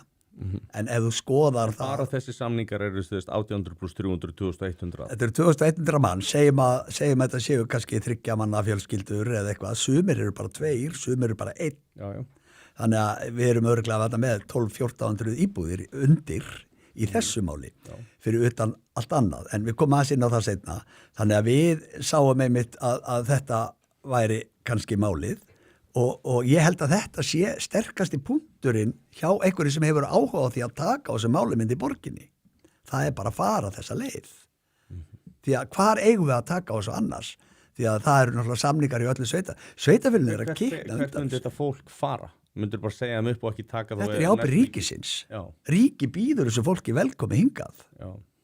Auðvitað náttúrulega núverandi stjórnvöld Reykjavík, þau eru svo sem að opna hurðina og gera allt sem þau geta. Mér langar að taka aðeins fram líka hér að það er ekki bara sko þessi sem opnaður hurðin fyrir. Málið er að þegar að hælisleitandi sem er ekki í vinnu og er bara á kostnaði hins opinbera sem að mjög margir eru og þeir eru bara líklega búin að finna það út að þetta er miklu þægilegra líf heldur en að gera eitthvað annað, að sveitafélögin í nágranna sveitafélögin hérna eru að hringja í eigendur íbúða í Reykjavík sem eru að auglýsa eignina sína til sölu og bjóða ábyrgð sína á því að borga fyrir þá leigun og allt saman ef þau fara til Reykjavíkur. En við skulum átta okkur því að innan 3 ára, þegar að hælisleitandi er búin að vera 3 ár, þá er hann alfarið á kostnað sveitafélagsins. Svo ég fer að spyrja mig, er Hafnarfjörður að leitast eftir því að þegar það fer að síga á seinni hlutan hjá sínu fólki að það sé að flytja menn yfir til Reykjavíkur og leigja íbúið fyrir það síðasta árið, þannig að... En er þetta að gerast? Þetta eru bara búin að vera hérna nægilega lengi, þá falla þær yfir á sveitafélagi. Hvað er þessi ferlar að taka langan tíma? Þú veist að taka mál fyrir og afgreiða fólk. Sko, hælisleitandi sem kemur hérna og hefur... Ég ætla að skjóta inn í rétt hérna Helgi og Sigfús, fyrirgeði bara rétt örstuð skot að þetta er einmitt að gerast og stærsta og líklega svona fólk gerir sig kannski grein fyrir því, en stærsta dæmi þetta eru Úkraínumennir sem voru á Bifröst. Það allt í orðinu risa vandamál því þeir eru fallin á tíma, ekki lengur á vegum ríkisins, heldur komnir yfir á Borgarbyggð. Akkurat. Og vegna þess, það Borgarbyggð hefur enga veginn efna á þessu. Þeir eru bara í algjörri neyðarkrísu núna að reyna að vinna út þessu. Þannig að ég ætlaði bara að skjóta þessi stærsta máli sem búið að gerast. Og þetta augljósasta máli í þessu efni. Reykjavík var náttúrulega miklu starra sveitafélag og heldur en þarna fyrir sko vestan og getur svona haldið þessu földu í eitthvað tíma og ég alveg vissum að ef maður kæmist í bækurnar þá sæir maður bara hversu alvarlegt þetta mál er. Þeir eru nú ekki að hleypa þér í bækurnar. Ó nei. Þeir halda þessu leyndu. Já, alveg sko ef þú eru beðnir það.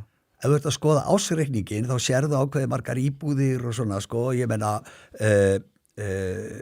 félagsbústaðir eiga held ég, hvað er það, 3.000 og þeir eru að reyna að halda sér í því að eiga svona 5% af íbúðum í borginni.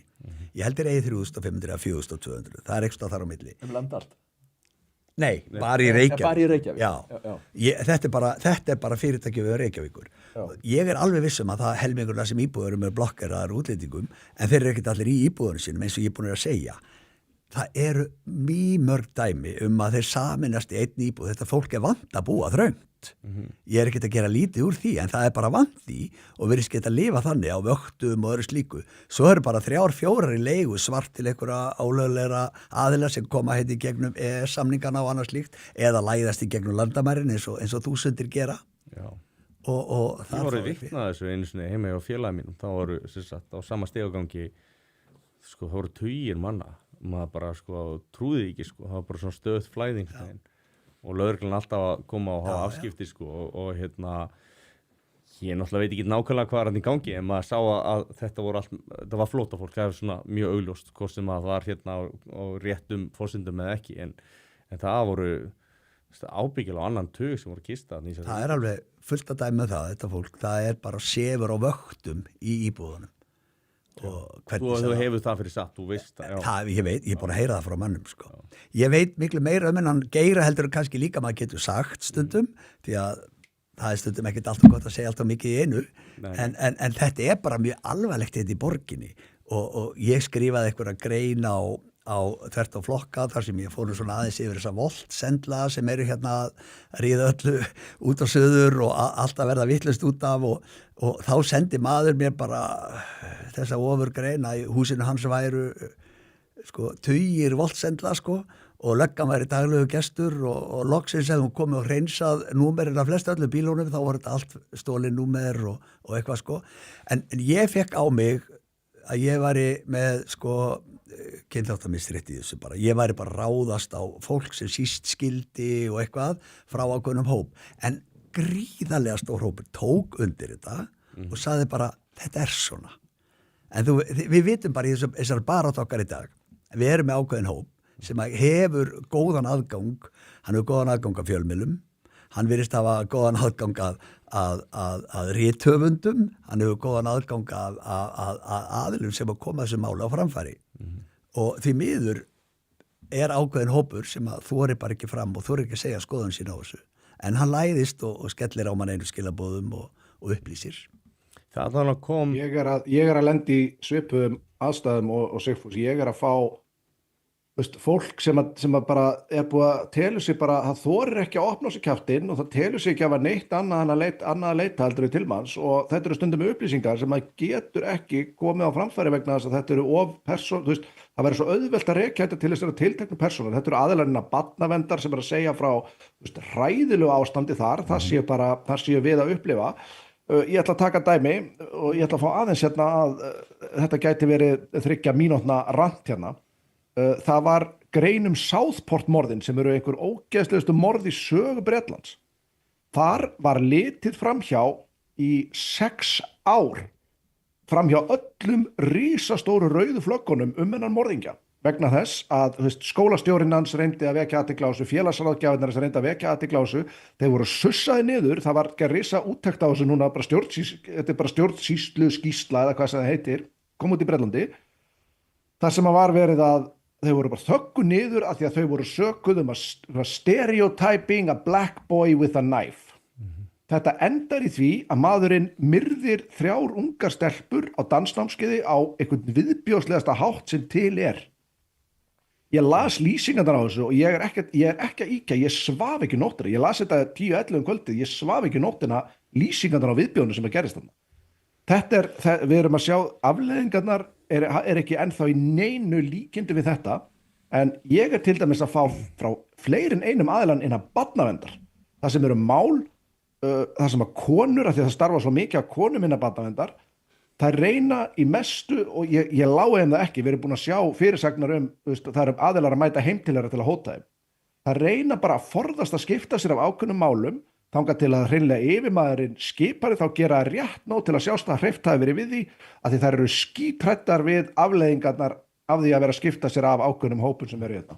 End rangt. Og þetta er við frá heimildarmönnum sem ég get ekki gefið það upp, að því það er ógeðslega auðvelt að rekja þessar upplýsingar til þeirra ef ég myndi fara út í nánari smáatriði. Mér langar að koma inn á það sem þú varst að segja, að þú færð stuðning og þú finnur fyrir honum.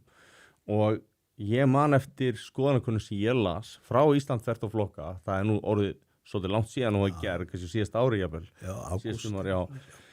Og þá kemur í ljós að það var mjög augljós meirihluti sem að studdi það sem að þið voruð að setja fram. Samt er einhvern veginn kynnt þannig í fjölmiðlum eins og segir að ákveðnum aðilum að þetta sé einhvern veginn umdeilt eða rosalega lítill minni hluti. Þetta er ekki neitt.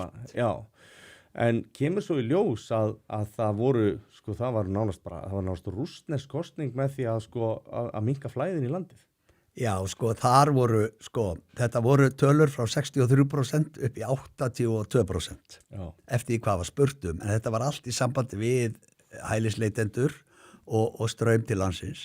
Og þetta voru 7 spurningar sem við lögðum fyrir og kostuðum til þessar könnunar og hún sagði okkur bara svo mikið. En mér hefði líka komið því að Bylgjan gerði könnun með að hlustenda. Í henni voru 10.000 manns. Já. Það var 8-10% sem vildu breytingar á þessu. Svo sitjum við hérna með einhverja 63 niður á þingi og meiri hlutin af þeim er að halda því fram að sé ekkit að og við þurfum bara endilega að taka á móti fleirum. Ég gleymi aldrei þegar Þorgerður Katrín Gunnarsdóttir grét einhverjum fegurðartárum yfir því að hafa bjargað einhverjum 30 manna hóp af palestínumönnum til Íslands og hvað henni liði vel í hjartanu og öðru slíku. Þetta er gert að svo rosalegu tilfinningamáli að það er engin sannleikur dreginn fram. Það er engin sannleikur. Það er bara, já, við verðum að vera góð. Svo er ég ætla ekki að lýsa því. Það er bara eins og aðrir maður fær puttana og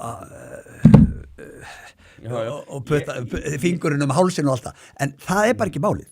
Málið er bara, það þarf að gera eitthvað.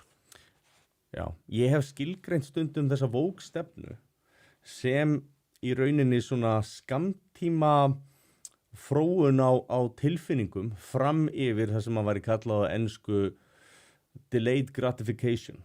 Það er að segja að þú veist að forgangsraða tilfinningum fram yfir raunverulegan árangur og velmegun til lengri tíma. Þannig að til dæmis öryggi og þjóðaröryggi og annars svoleiðis og þá er kannski að mér líður betur í hjartan í smástund en þetta mun hafa hræðilegar afleiðingar sem að við sjáum, þú veist, alls þar í Evrópu og fleistum. Og það finnst mér svolítið vera vókið. Og ég veit það að Egill Helgason og Illugi Jökulsson og fleiri menn þarna, Hallgrímur Helga, þeir skilja ekki hvað vók er, það er bara alveg sama hvað er reynt að útskýra það fyrir þeim og maður sér það eiginlega á þeim að þeir skilja það ekki, þeir náðu því ekki og þetta er eiginlega bara svona orðið, eitthvað svona komist Mér finnst þetta vera orðið svona, þetta er svona ákveðin dygðaskreiting líka, að geta sagt eitthvað sem að virkar gott út á við sem þú getur fengið einhver svona skamtíma þetta er einhverju svona bergmálsellar og ég upplifði þetta svolítið sem svona einhvern svona félagslega narsisisma. Þykjast er að gera gott, en þú ert ekki að gera neitt gott. Og þú ert bara að þykjast, en þú ert ekki að gera neitt. Þannig sé ég þetta Já, ef að fólk gæti í alvörunni komið fram eins og kona sem hafði samband við mig gegnum Messenger og sagði ég þori að segja þetta því ég er nýhætt en hún vann við það að útluta fjármunum til úr félagslega geiranum og hún sagði að svona 80% þeirra sem komu daglega voru útlendingar. Hún sagði, ég get bara sagt þetta. En ef ég fer að koma þessu, sko, það er svo mikið að fólki hafa samband sem segir mér eitthvað, en svo má ég ekki fara með það, vegna þess að það er svo auðvitað að leita til þeirra. Já. En þessi vandamál, ef að íslenskur almenningur fengi bara að sjá framan í þau, þá sko, við myndum loka dyrunum bara á morgun. Segðu mér að því að það kom spurning hérna undir lokin, hvort að því að það íhuga samstarfið miðflokkin. Kom það einhvern veginn til greina? Já, sko, þegar ég stofna Ísland þvert á flokka, þá svona fór ég fór svolítið bara einn af stað og opnaði einhverja grúppu og eitthvað og það fylltist alltaf fólki og svo bara ákvaði ég að halda, það var smá krafa það, að halda útifund og svona láta finna fyrir þessu og ég hljóp niður á Austurvöll með einn mikrofón með aðstoð einna konu og einn hátalara svona stakan og einn pall. Já. Og skellti þessu upp og svo bara byrja og bað fólk að koma með fána og ég sá svona bara 10 manns, svo allt í einu bara sá hver annan með fána og það eruðu þarna alveg hópur af fólki og við heldum þess aðeins áfram. Svo fór ég að reyna að hafa samband við alþingismenn. Ég fór að senda þeim mail, viljiði koma og tala, viljiði taka þátt í þessu. Það var sama hvar ég reyndi að komast að. Það var enginn sem svaraði. Síðan hugsaði ég bara, ok, hvernig get ég nálgast þetta fólk? Ég hafði ekki síma til dæmis eins og ég á Snorra sem var farin að tala þessa hluti líka. Þannig að ég ákveð það að senda Snorra Messenger og segja, heyrðu, ég vil hitta þig. Heyrðu, og hann svarar og segir, heyrðu, já, við þurfum að spjalla. En svo líður tíminn og ég kem aftur 10 dögum seinna og segja, heyrðu, mér langar að hitta þig. Og já, við þurfum að spjalla og það gerist ekki neitt. Þriðja skipti sem ég sendi, ég vil hitta þig, en nú set ég bara boltan til þín og það kom ekkert. Þannig að tilraun mín til að sameina þessa hluti, hún liggur þarna. Ég hafði samband til Sjálfstæðisflokkin, hann hafði engan áhuga á þessu. Það var bara ekki til umræðu. Ég talaði við einn aðila, hann baði með að nafngreina sig ekki og hann talaði fjálglega þetta mál, en þeir höfðu engan áhuga að koma inn í þetta. Manni finnst það svolítið skrítið og svo loksins þegar fólk hafði einhverja hreðjar í að gera það, að þá jókst fylgið. Og svo sér maður sko einmitt núna eins og með miðflokkin að einhver sveitastjórn og Hornafirði sem fyrir að tala þvert ofan í varamannin og maður svona bara hvaða óstjórn þetta, hvernig var þetta fólk valið, þekkir það ekki stefnu flokksins og mér fannst ekki rosalega mikið athugavert við það sem að stóð í textanum en að birta mynd með fylgta regnbogafánum og eitthvað svona, ég horfði á þetta, mér fannst það bara vera komist sko. Það var einhverja skoðun á þessu. Ég ætla að fá að áður en að gestið þið svara, ég ætla að fá að varpa einni sprengju inn í þetta. Þetta eru orðnarvíst 3 eða 4 sem sagt svona sveitastjórnar umdæmi sem eru búin að fara þarna og ég biðst afsökunar að gripa hérna fram fyrir gestunum með þessu, ég ætla bara að fá að klára þetta af og áður en ég gleymi því, ég á það til að gleyma svolítið því sem ég ætla að koma inn á. En það er sko í fyrsta lagi, þá náttúrulega er stefna Miðflokksins búin að liggja ljós fyrir mjög lengi. Engin aðili hefur sett sig neitt upp á móti henni af þessum aðilum en núna þeir eru búið að velja á listana og búið að gefa, þá finna þeir allt í einu hreðjarnar á sig. Ég er í alvöru, ég held að sumir hérna séu bara moldvörpur sem hafa reynt að komast þeirra inn til þess að hreinlega eyðileggja fyrir flokknum. Í öðru lagi, þá finnst mér skilaboðin sem slík eins og Helgi var að tala ef þú myndir bara lesa þau. Ég veit þetta er kannski pínu írónist, en með því að gefa út þessa yfirlýsingu, þá eru þau í rauninni að taka undir að Snorri, varaformaður flokksins, hafi komið með skilaboð sem hann gerði aldrei. Að hann hafi verið að halda fram einhverju hatursfullu sem hann gerði aldrei. Þetta er svo áhrifaríkt komandi innan hans eigin flokk vegna þess að þetta segir manni það að annarkvort eru þau að láta bara þarna stjórnast að tilfinningu sínum eða þau eru að lesa eitthvað út úr orðum varaformanns flokksins sem að var aldrei sagt. Þetta lætur mig fyllast, sko ég ætla að gefa þeim alveg þangað til stuttu eftir helgina til þess að adressa þetta því þetta alltaf gerðist á föstudegi og það er það er ekkert grín að gera þetta helgi og eitthvað svoleiðis, ok? En þetta segir mér það að fólkið sem er þarna, það er tilbúið að snúast og byrja að gefa út einhverja bullshit yfirlýsingar gegn eigin flokki eitthvað sem aldrei var sagt og brotna við fyrsta mótlæti. Þau sjá eitthvað, þau panika strax. Hvernig á ég að treysta þessu fólki til að taka erfiðar ákvarðanir sem eru kannski óinstalar en þau vita það réttar? Já, þetta eru orðin 4. Þetta eru 4 ok, gott og vel. Þannig að ég sé ekki, ef að miðflokkurinn tekur þetta ekki sterkum höndum, hvað á maður að halda? Ég er ekki að, og ég útskýrði þetta áðan, það hefur ekki með fólki sem þetta á að tákna, ég er ekki að fara að kjósa flokk sem er að flagga þessum regnbogafána, ég er bara ekki að fara að kjósa og ég veit í miður, það eru margir aðrir búnir að gefa það út, en ég hef reynt að bara segja fólki, nei, við skulum gefa þeim tækifæri til þess að adressa þetta, sjá hvað gerist, en svo mér finnst þetta alvarlegt, því að þarna ertu búin að sína svo mikið veikleikamerki að þú stendur ekki í lappirnar, ekki einu sinni með eigin formanni þegar vera ásakan að hafa sagt eitthvað sem hann gerði ekki. Aftur enda ég randið og sendi boltan yfir á okkar menn, Sigfús og Já, hafið þið einhverja skoðun á þessu? Já, ég hef alveg skoðun á þessu ég sá þetta í dag að það byrjuðu ekki kannski hver sveitastjórnin og fætur annari að sverja allt þetta mál af sér og við elskum þennan fána og ég skil ekki hvað í gangi og varaformaðurinn bara á einhverju randi út í bæ og ruglar eitthvað auðvitað setur þetta mér spurningar hvað er sameiningin innan þessa flokks og að hverju er hann að stefna við erum með þetta alveg klárt og við kvikum þar ekkert og öll á sama máli og við viljum bara þessa fána út úr skólunum við viljum bara þessa stefnu út úr skólunum við viljum samtökin 78 út úr skólunum það er einfalt þetta er bara einfalt og það er lofvörð okay. Þá skulum við kannski fara að leikskólamálunum það eru margir sem ekki koma mér langar að lesa upp, það var verið að senda mér þetta fyrir gjöðu, það var verið að senda mér þetta í þessum töluðu orðum, mér langar að lesa þetta eins upp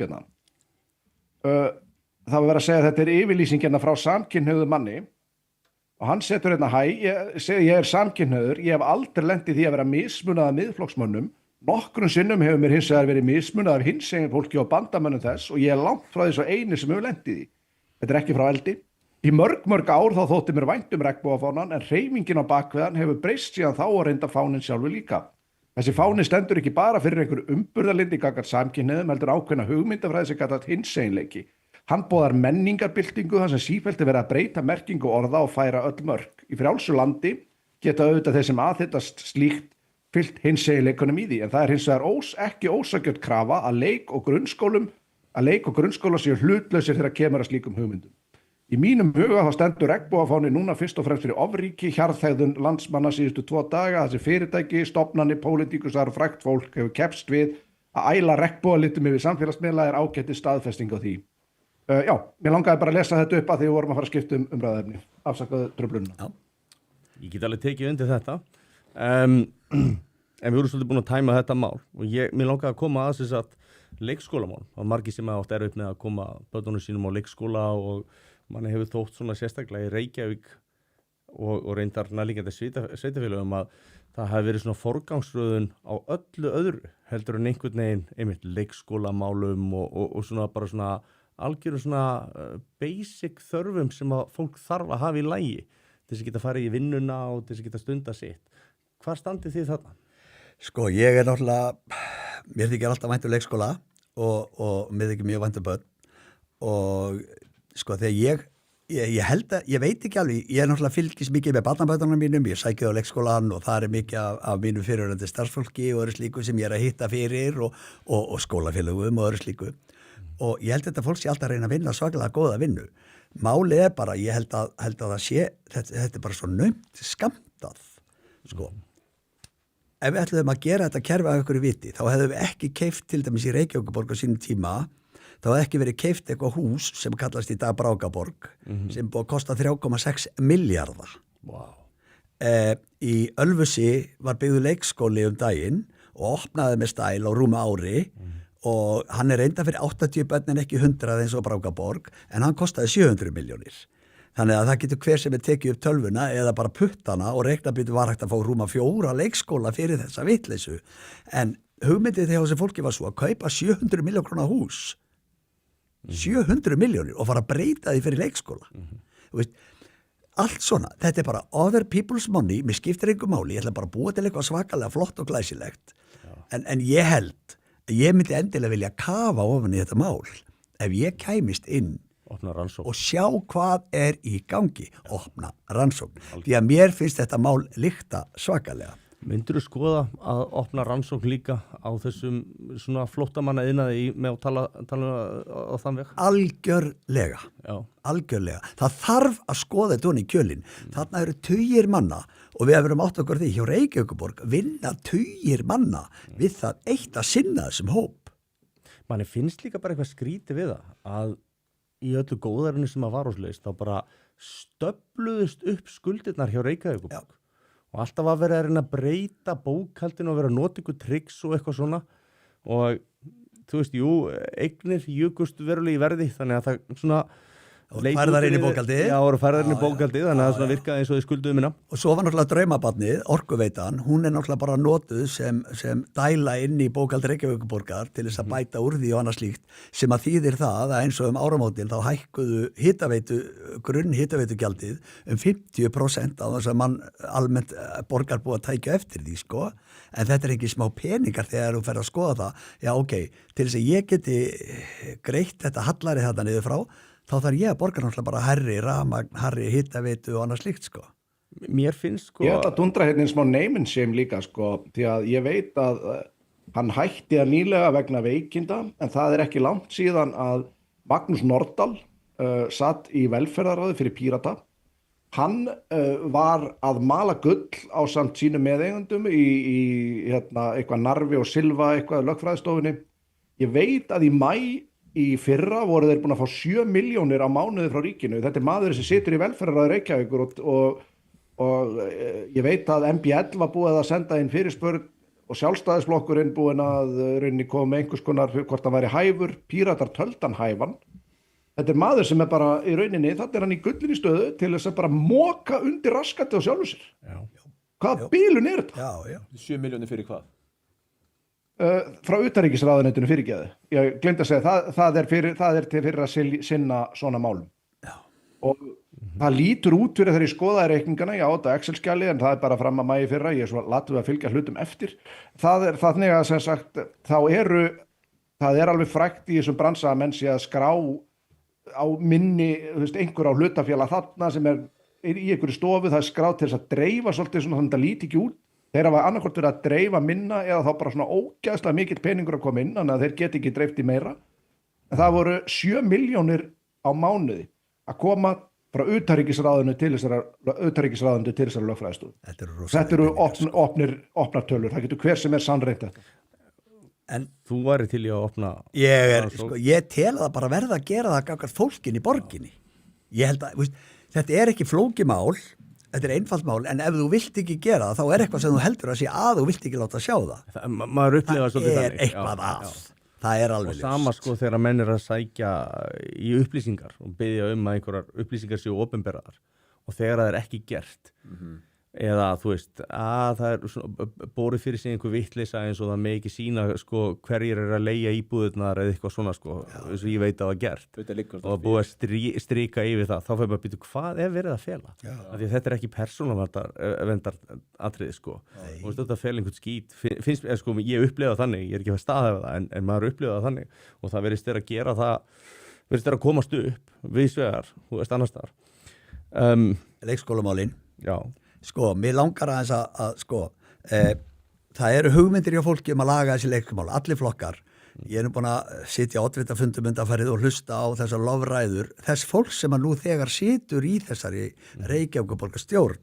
Þannig að ég hugsa bara að býtu, hvar varst þú í fyrra eða hitti fyrra eða árið þar áður þegar þetta er svona einfalt í dag. En þetta gerist náttúrulega bara í kosningabaróttu, menn verðast hygglaust búið til lofvörð.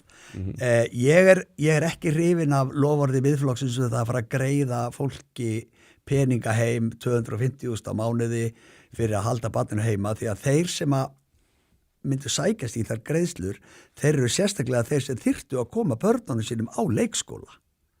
Þar á ég við kannski, þar er fullt af útlendingum sem ég veit að nú þegar eru á bótum og það væri fínt fyrir það að fá kannski 250.000 kallinn og meðan að barn er 1 til 2 ára heldur en ef það færi á leikskóla.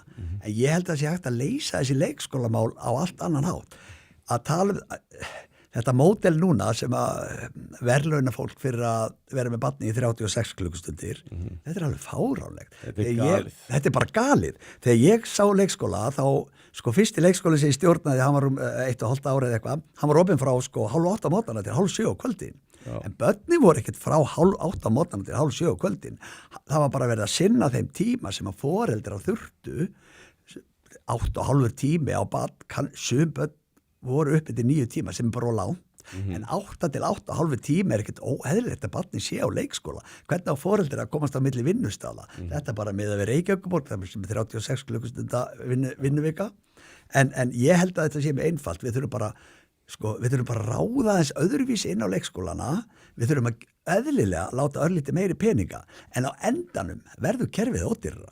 Núna held ég að sé jafnmikið brott, fólk á leikskóla með jafnmikið frá vinnu eins og annað fólki á Reykjavíkurborg. Það þýðir það að kannski 8-9% starfsmanna er í burtu. Kæmi til greina að greiða leikskólakennurum einhvers konar yfirvinnu í stað þess að taka skipulagsdaga, þar sem að foreldrar þurfa að vera heima með börnum? Þetta er mjög viðkvæmt mál. Já. Og ef að leikskólinn telur sér þurfa þennan tíma til að skipuleggja starfið, það fer fram á mjög mörgum leikskólum alveg frábært uppeldisstarf, og ég er bara að fylgjast með þessu uppeldisstarf, alveg frábært, og það er mikil vinna, og ég sé það bara, það er morgunfundur strax, og leið og fólki kemur í vinnu, og það er verið að taka móti börnum og þeir eru frá morgumat, og þá er leikskólakennari á stuttum morgunfundi, og það er verið að skipuleggja daginn og annars slíkt. En ég er ekkert frá því að það væri hægt að minnka þetta aðeins eða dreifa þess eitthvað, og það myndi þá bara vera launað á annan hátt, og kannski gæti þá fólki tekið eitthvað heimavinnu í staðinn. Ég sá bara fyrir mér, þú veist, ef að dagurinn er lengdur, ef fólki má vinna lengur, þá hækkar launin, og sama tíma ertu með starfsdaga, þar sem að foreldrar þurfa að taka sér frí til þess að vera með börnunum og þá frá vinnu. Það minnkar væntanlega útsvar, það minnkar tekjur ríkissjóðs. Ég held bara að það hlýtur að vera hægt að ná einhvers konar samkomulagi við ríkið þetta. Ég get ekki séð að þetta gagnist nokkru manni að vera með 40 eða 100 foreldra heima sem getur annars verið í vinnunni að búa til skattekjur fyrir ríkið per leikskóla. Þannig að það var svona bara hugmyndin. Já, þetta er samt erfitt mál. Værirðu með aðra skoðun á þessu, Sigfús, með borga fólki fyrir að vera heima með börnin ef þetta myndi til dæmis bara vera fyrir íslenska ríkisborgara?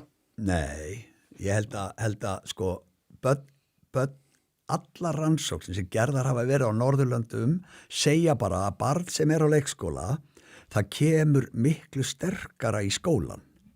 Það er ekkert endilega verið að kenna að lesa á leikskólanum, en öll þessi félagslega uppbygging sem á sér stað á leikskólanum, það bara sest við borðið og borðar og eitthvað, það er ekkert verið að, þetta er bara eðlilegt, en þessi styrking á félagslega þættinum, hún er bara svo nauðsynleg. Og líka að koma barnin í leik, að það geti leiki í hlutverkaleik, og ef það getur það ekki, hver er betri til þess heldur leikskólakennarinn að koma barninu í það að leika sér í hlutverkaleiknum? Já, einmitt. Er ég að miskilja eitthvað? Ég held þetta væri bara að vera að ræða fyrstu 2 árin. Er það vitleysa í mér? Nei, ég hef ekki heyrt neitt hvort það er 1, 2 eða 3 ár. Ég skil þessi svo, þess vegna sagði ég frá 1 til 2 ára. Ég nefndi það sérstaklega, því annað væri fatalt, En ég held bara að ég rak leikskóla þar sem að var 6 mánaða, þau komu 6 mánaða, og auðvitað var það mikil vinna. Ég held að 1 árs sé algjört lágmark að barni byrja á leikskóla 1 árs ef það er eitthvað möguleiki, og þannig er það til dæmis í Garðabæ.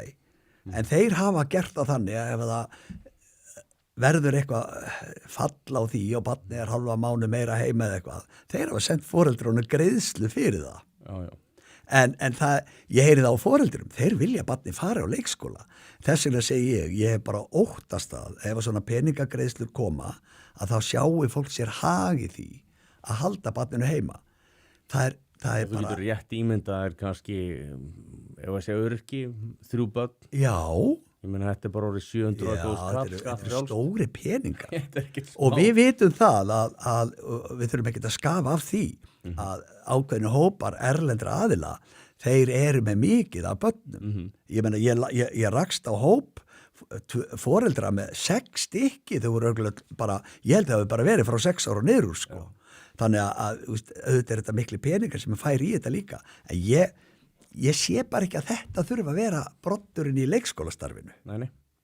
Ég myndi bara vilja taka þetta leikskólastarfi samstarfi við leikskólana, ekki að það sé eitthvað deild á, ég held að mætti minka þetta yfirdæmið þannig á Reykjavíkurborgum, sko, hvað er þetta? 1100 millistjórnendur eða hvað þetta er, sko. Ég þekki það ekki, ég Nei, veit bara þetta er eitthvað svakalegu fjöldi. Og Ég myndi segja mikilvægi eins góðs leikskólakennara lítur að vera á við allavega 50 möppudýr í Ráðhúsi Reykjavík. Ég ætla bara að fullgera það, sko. Ég held nefnilega, sko, ég er bara á því, þó að ég er leikskólakennari, ég er ekkert endilega að fara þangað. Ég bara segi, þetta er svo mikilvægt að við verum bara að virða þessa stjætt og það er að leiðandi byggja upp leikskólastarfið, en það fer alltaf einhvern veginn forgörðum. Enda eðlilegt ef þú þetta eyða milljörðum í eitthvað sem þú ættir ekki verið að eyða peningunum í. En eins og ég skil þig, þá er það forgangsverkefni hjá þér að koma börnum inn þegar þú verða einsás. Yes, klárt. Já. Hvað heldur að myndi taka þér langan tíma að geta tryggt það fyrir alla í borginni? Það tekur, mér langar aðeins taka fram. Brákaborg er byggð eins og einhver nýaldar stíll með alls konar glerjum og svakalega flottum rýmum og einhverju. Leikskólinn hjá honum Elliða í Ölfusi, þetta er bara venjuleg bygging, timburbygging, mjög flott, flott aðstúkuð og annars líkt og þannig eru sem leikskólar hérna í nágrannasveitafélagunum. Við þurfum ekki þessi listaverk, sko. Þar að leiðandi segi ég. Þetta er hálfgert bruðl. Þetta er bara bruðl. Svona leikskóla er þetta byggja fyrir kannski 700-800 milljónir og þú tekur í þetta kannski 14-16 mánuði. Þannig ég segi það þarf náttúrulega 3 ár til þess að koma þessu í horf. Akkurat. Þú þarft að fjölga plássunum, þú þarft að fá leikskólakennara í störf. Algjörlega. Nú eru þeir í 5 ára námi í kennaraháskólanum, sko. Sem er fyrst á mikið. Já, þetta var 3 ár þegar ég var, mér fannst það mjög temmilegt. Já. Það kannski Mér finnst segir þetta vera mína galið skoðun. að þetta skuli vera 5 ár til þess að mennta sig í starfi sem er ekki betur borgað en það. Það er verið að þú ert að mennta þig upp í starfi sem að sko þú getur gengið inn á skrifstofu í algjörlega tilgangslaust sálardrepandi starfi í staðin fyrir að vinna við eitthvað eins og leikskóla sem ég hef unnið á leikskóla, unnið á 2 leikskóla, það er ótrúlega gefandi, mér finnst það geggjað. Mér finnst glæpsanlegt hvað bæði kennarar og leikskólakennarar er á láglaunum og þetta er náttúrulega eitthvað sem að var ekki á svo sem færi Sigfúsar endilega að laga þarna ertu komin í landsmálin, sko. Ég held samt sem áður að það sé tiltölulega auðvelt að lengja vinnudaginn. Ég meina, flesti kallmenn þeir auka tekjur sína með því að vinna lengri vinnudag. Það er bara staðreynd og ég hef gert það. En mér langar að hlaupa Hlini aðeins að félag mín og hann er búin að vera Hlynur búin að vera að tala allt og mikið í kvöld. Við þurfum aðeins að setja smá múl á hann. Og mér langar svolítið að koma inn á sundlaugarnar. Að ég veit að það er þér hjartansmál. Já, ég eiginlega bara svona, er hljóðin minn alveg réttu stað hérna? Já, hann er á lögum. Takt hann aðeins nær þér. Svona. Ok. Já, ég vakna alla daga og mæti sund við opnun. Já. Og það líður ekki svo dagur ég byrja ekki dagur öðruvísna fyrir sund.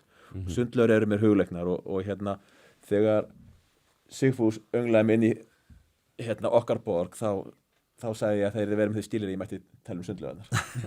Já, bara... Þú eru þegar búin að skrifa greinu það. 3. Þriðja kom í dag. Þriðja kom í dag og það var sundlaug sem búin að vera tekniborðin í áratugi og hérna á að vera í Fossvogslaug. Já, hún er bara í frosti og það er ekkert útlut fyrir hún sé á leiðinni. Nei, einmitt. En ef að ég næ inn þá mun ég berjast fyrir því með kjafti og klóm að koma Fossvogslaug á koppin. Já, og þú talar að það vanti ákveðna endurnýjun, viðhald, er það ekki, á sundlaugarnar, eins og Laugardalslaug. Já, bara grátt. Það er þín laug, er það ekki? Jú, það er mín laug, ég býð þannig ekki langt frá. Ég segi sko, Laugardalslaug er krúnudjásn Reykjavíkur.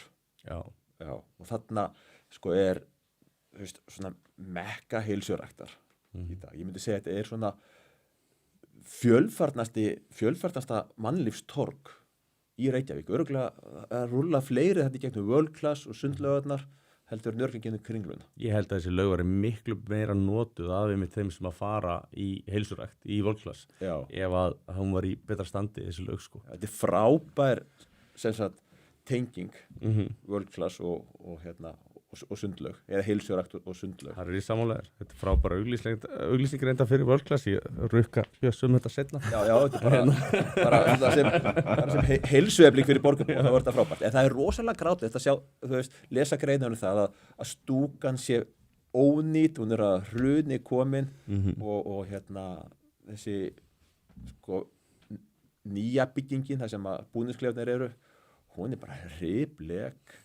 Já, það er málið. Já, þú veist, það er búið að tjalda einhver dúk hérna yfir afgreiðsluna, sko, hérna yfir þakið, en samt á góðum rigningadegi þá flæðir hérna inn og þú veist, laugakerið á að vera ónýtt og þú veist, maður fyrir í sturtu og það eru hérna hitastýringarnar eru, þú veist, það er alltaf flögt af hitanum. Svo finnst mér bara, ég gerði það nú umtalsefni að hérna, mér finnst bara sóðaskapur hafa aukist líka. Það bara þú veist, þú átti ekki að vera skítaklepri og það átti ekki að komast upp með það að hérna, fara og baða árunni sundlaug, ég er bara óhygg að tala um það. Já. Þannig að hérna, ég segi sko að bara halda sundlaugun í góðu standi. Það er búið að heimsminjaskrá sundlaugamenningu á einhvern lista hjá UNESCO og hérna, við erum bara fræg fyrir sundlaugur og heitt vatn og við erum að nýta þetta til þess ítrasta. Mér langar að spyrja, Elinor, heldurðu að séu margir á Íslandi sem taki þessari menningu og þessari aðstöðu sem við höfum þessi sjálfsögum hlut, því að bara, ég fattaði rauninni bara þegar þú fer að tala um þetta, ég bý erlendis og vá hvað ég sakna þess að geta farið í sund bara á, þetta er ekkert sjálfsagður hlutur neinstaðar nema á Íslandi. Alls ekki og hérna ef að Laugardalslaug væri bara í miðri New York eða segjum bara Los Angeles. Þetta væri heilsuklúbbur sem að þú þurftir að borga hálfan handlegg bara til að dýfa litlutánið þarna onni. Ég hugsa það. Já, og hérna, þannig að ég bara ber mikla mikið fyrir sundlaugum Reykjavíkurborgar og eins og þú sagðir, Jón, að hérna, kannski gefu okkur þetta sé bara sjálfstæður hlutur. Við ölust upp við þetta, förum í skólasund og hérna, við kannski berum ekki nógu mikla virðingu fyrir þessari sameign okkar borgarbúa og bara í hverju einasta sveitafélagi er sundlaug. Þetta er bara rosaleg lífsgæði. Ég reyna að rækta sundlega það sjálfur. Ég fer með strákið minn í sund og fór með dóttir mín á sínum tíma og svona. Og þetta er svona eitt af skemmtilegast sem að börn gera oft. Sko. Bara frábært. Og hérna sameinast kynslóðir. Þú ert með þú ert bara með smábörn og foreldrar komið með litlu börnin.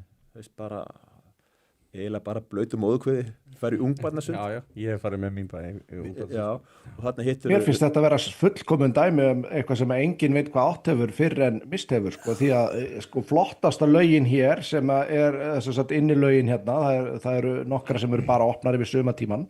Flottasta innilögin hér sem eru opinn ársins hring, hún yrði ekki talin boðleg í mínum heimabæ, gamla heimabæ Raufarhöfn, sko. Já, þeir myndu aldrei sætta sig við þessa sundlaug. Og þú ert að tala frá Spáni bara svo við höfum það á hreinu.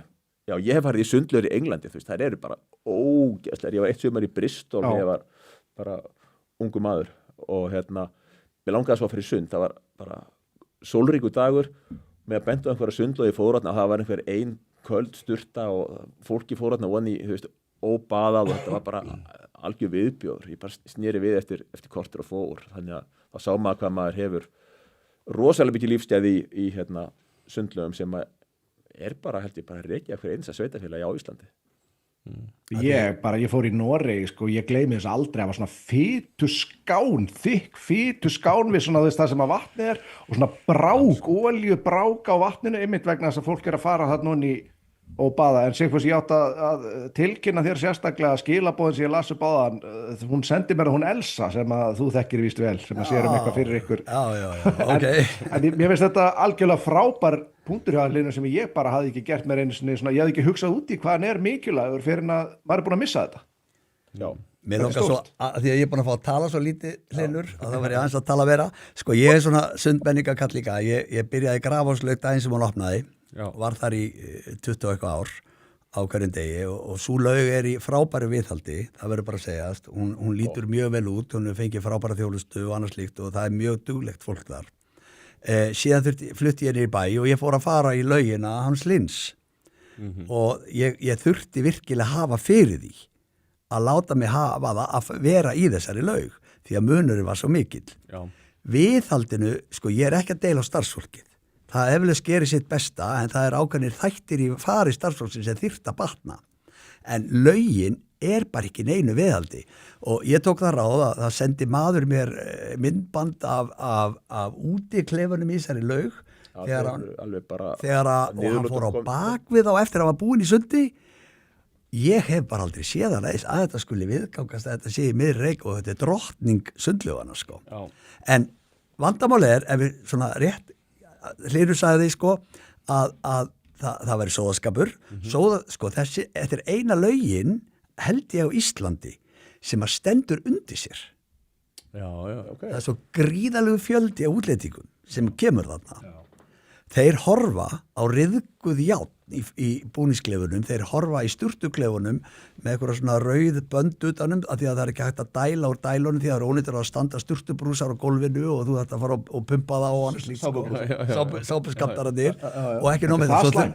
Svo þegar kemur út, þetta hræðilegt ástand, svo kemur út og það bara allt járn á pottum og öllum kollriðgað, það allt upp úr brotið, það nýbúið að taka þessa laug í gegn og að loku miklu lengur en átt að vera lokuð til þess að lagana en það duga bara ekki neitt. Þessi laug, hún þarf gríðarlega peninga og hún þarf skilning því að þetta djásnið okkar því að þarna koma heilu hóparnir af útlendingum, heilu hóparnir af krökkum, kannski 50, þau elska þetta. En maður sér alveg að fólk sko horfir á þessa riðguðu járnsúlur út allt og allt að fara í gegn sko. Já, ég held fyrir eitt. Ég var að tala við þú veist, bara mér starfsfólki frábært. Þú veist, vinur þeir allra og ég var til minnst bara laugarbakkin. Þú veist, það sem bara grípur í. Þú veist, hann er svartur af einhverju áratuga bara húðfitu. Og það þarf að taka þetta, skrúpa þetta bara upp alveg og gefa í. Ég sagði það var tækifæri í COVID þegar alltaf að vera sprittað og hreinsað að bara gera svolítið gangsköður í því að bæta hreinlændi og bara þessa menningu sem við þurfum að ala upp í kringum sundlaugar. Ég var þarna á föstudagskvöldið og þarna kom hópur ungra drengja, erlendra drengja, örugglega sko 30 og þeir voru svona aldrinum 13 til 16 og þeir komu bara hana, æðislega gaman sungu og tröllu og þetta var æðislega gaman bara að hafa þá. Og þeir voru að klæða sig. Svo sá ég ok, þeir voru svona flestir í nærunum og fóru svo í sundskilinu utan yfir inni í klefa. Síðan þyrftust þeir allir fram. Nema helmingurinn fór bara í sturtu, hinn helmingurinn fór bara beint út. Og starfsmannsgreið, hann var nú reynda bara að lesa bók, þannig að hann sá þá aldrei. En það stundum svolítið sem að gert af. Það eru þarna ungi strákar sem bara ekki alveg að skilja hlutverk sitt í þessu og ef maður sjálfur fer í þessa deild þá virkar hún ekki alveg, en er illa tekið. En við viljum helst að hafa þessa laug hreina, þá þarf minni klór.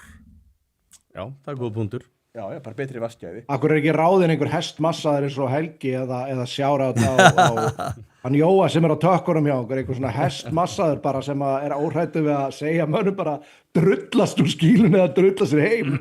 Þá geta verið eitthvað flókið, sko. Ég segi þá að vera aðgangslið onni í laugina. Það málið. Já, þannig að það bara, heyrðu, þú ert eftir að fara í sturtu, ok, þú veist að þú ert eitthvað spyrandi. Já, það þyrftir að vera samþykkt. Það eru lokaði klefar. Það eru lokaði klefar og bara gera fólki grein fyrir því að þú mátt til dæmis, það komin einhver ný sundlauga menning hjá ungu fólki sem bara fara, þú bæti bara í nærbuxunum, þú ferði í stuttbuxur yfir, ferði aðeins í bleitir það aðeins og gengur sér til laugar. Þannig að þú ert að reyna að fara í skítugum nærfötum og ég tala þetta við sundlaugaverð og þeir segja, þú veist, það hafa komið heilu hóparnir og bara kannski í steinapottin og við bara gerum einhverja gerlamælingu og við sjáum það bara, þú veist, það bara ríkur upp og við þurfum að, þú veist, pumpa ennþá meiri klór í laugina. Það er náttúrulega líka hver hefur áhuga á því að fara í pottinu eftir svoleiðis hópi sem að er þekktur fyrir það að skiptir svo sjaldan nærbuxur, þið fara úr nærbuxur og sláðum í vegg Það festast ekki að fara þær aftur í þær, skilur. Svo fara þær bara honni inn í sundlaugina, sko. Þetta er bara þeirra leið til að þrýfa nærbúksuna, sko. Menn kalla þetta einhverja viðkvæmni, en þetta er ekkert viðkvæmni, sko. Ég fyrir mikið með barnaböndum mín í sund og mér finnst það bara æðislegt og mér finnst ekkert voða gott að sjá þau gleypa vatnið þarna eftir að það er búið að vera þarna heil hópur af einhverjum skítugum. Það nú eiginlega bara besti er punkturinn sem hefur komið í gang. Það er bara ógeðslegt. En ég verð bara að segja, ég tók þessu umræðinu við aðra af yfirmönnunum í Laugardalslaug og hún sagði já, svo eru sumir sem líta á það að það sé mannréttind að fara í sund Það er allt orðið mannréttind í það. Já. Það er alltaf kostinn á það. Ég segi nei, það eru engar reglur. Það er ekki mannréttind að fá að brjóta umferðarreglur og það er heldur ekki mannréttind að fá að brjóta hreinlætisreglur og þannig að þegar ég og Fúsi eru komin til valda þá verður byggð Fossvogslaug og þetta verður allt tekið lögum við lögina og lagað. Það er geggjað. Og það er loforð. Það er loforð, ég tek við þar. Ég líst, þetta er eitt fallegasta svona kostningalofar sem ég veit, það er fasismi í sundlaugum Reykjavík. Sundlaugar fasismi. Er það ekki eitthvað sem getur fyllt okkur á bakvið? Ég bara gengst við því að vera sundlaugar fasismi. Við tökum það bara. Ég ætla að spyrja út í bílastæðamál, eða ykkur. Hvað veit ekki í því? 2 stæði á hverja íbúð þar sem þetta er að koma í við? Já, öllum nýjum íbúðum. Sko, þessi bílastæða fasismi meirihlutans í dag, hann náttúrulega bara, hann gengur ekkit upp í þessu þjóðfélagi, sko. Nei. Ég fór bara í gær og tók upp myndband í Jöfurbás í Gufunesi, hverfi sem var stofnað fyrir bíllausan lífstíl og það er mikil hugsun hjá Reykjavík fyrir þessu bíllausa lífstíl að það gangi ekki einu sinni almenningssamgöngur. Þetta er náttúrulega bara, þú veist. Og gera það ekki enn. Þær gera það ekki enn. Nema ég fór þetta fyrir utan og þá sá ég vandamálið. Sko, það var öll stæði full. Allar gangstéttar, svona flestar gangstéttar með bílum upp á, bara að fullu. Já. Og öll torg sem átt að vera eitthvað voða sæt, þau voru bara bílar. Já. Og það var miðvikudagur. Þá ímyndaði ég mig hvernig það kvöldi, sko. Já, guðminn álmáttur. En sko... Mætti hún Heiðabjörg ekki þarna og sagði að ef menn vildu bílastæða þetta, kannski að kaupa einhver annars? Já, þeir hefðu fengið íbúið þetta svo ódýrt af því að það voru engin bílastæði sem fylgdi íbúðunum. Ég veit ekki hvað, ég bara segja þér eins og ég veit ekki hvaðan hún kom. Ég ætla bara að segja það, ég veit ekki hvað. En myndirðu taka, þú veist, alla þessa steypuklumpa og grasker og þú veist, þessa skrýtnu dónötta og þetta, myndu við sjá það hverfa, myndu við sjá að fólk getur nýtt sér þau stæði sem nú þegar eru í bænum? Sko, ég fór niður í bæ á undan Ara Edvald og tók upp myndband og þar sem ég talaði þessa steypuklumpa og ég talaði þessa donuts og allt þetta dót og þetta var á sunnudegi og við settum þetta myndband í loftið á mánudegi og það fekk gríðarlega skoðun nema miðflokkurinn, honum datt allt í nú þetta væri mjög sniðut, þannig að þau skelltu sér á Teslunni niður í bæ og Ari keyrði á nagladekkjónum og frussaði yfir þessu öllu saman en sko auðvitað, við töluðum sérstaklega það sko málið er, þetta er meira sér ljótt.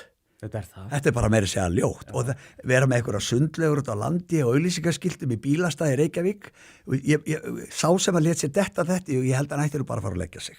Já. Þetta er svo fáránlegt en ég segi náttúrulega, svo segi aðri sem eru svona, ekki alveg sammála að við ættum að leggja þá bara í bílastæði sem þetta í kring en sko ef ég ætli 15 mínútur inn í búð í Austurstræti eða í Gryfjuna sem er veipsjóp að það niðri og ég myndi leggja þar fyrir framann þá væri ég sko 10 mínútur inn, út og burtu. Þetta ætti bara að vera svona skammtímastæði sem kostar bara alveg hellingapening og þú ræður þá hvort þú leggur í þig. Annars eru þau bara tóm og falleg. Já. Þau eru ekki með þessu, þau eru vitleysu minnst að kosti.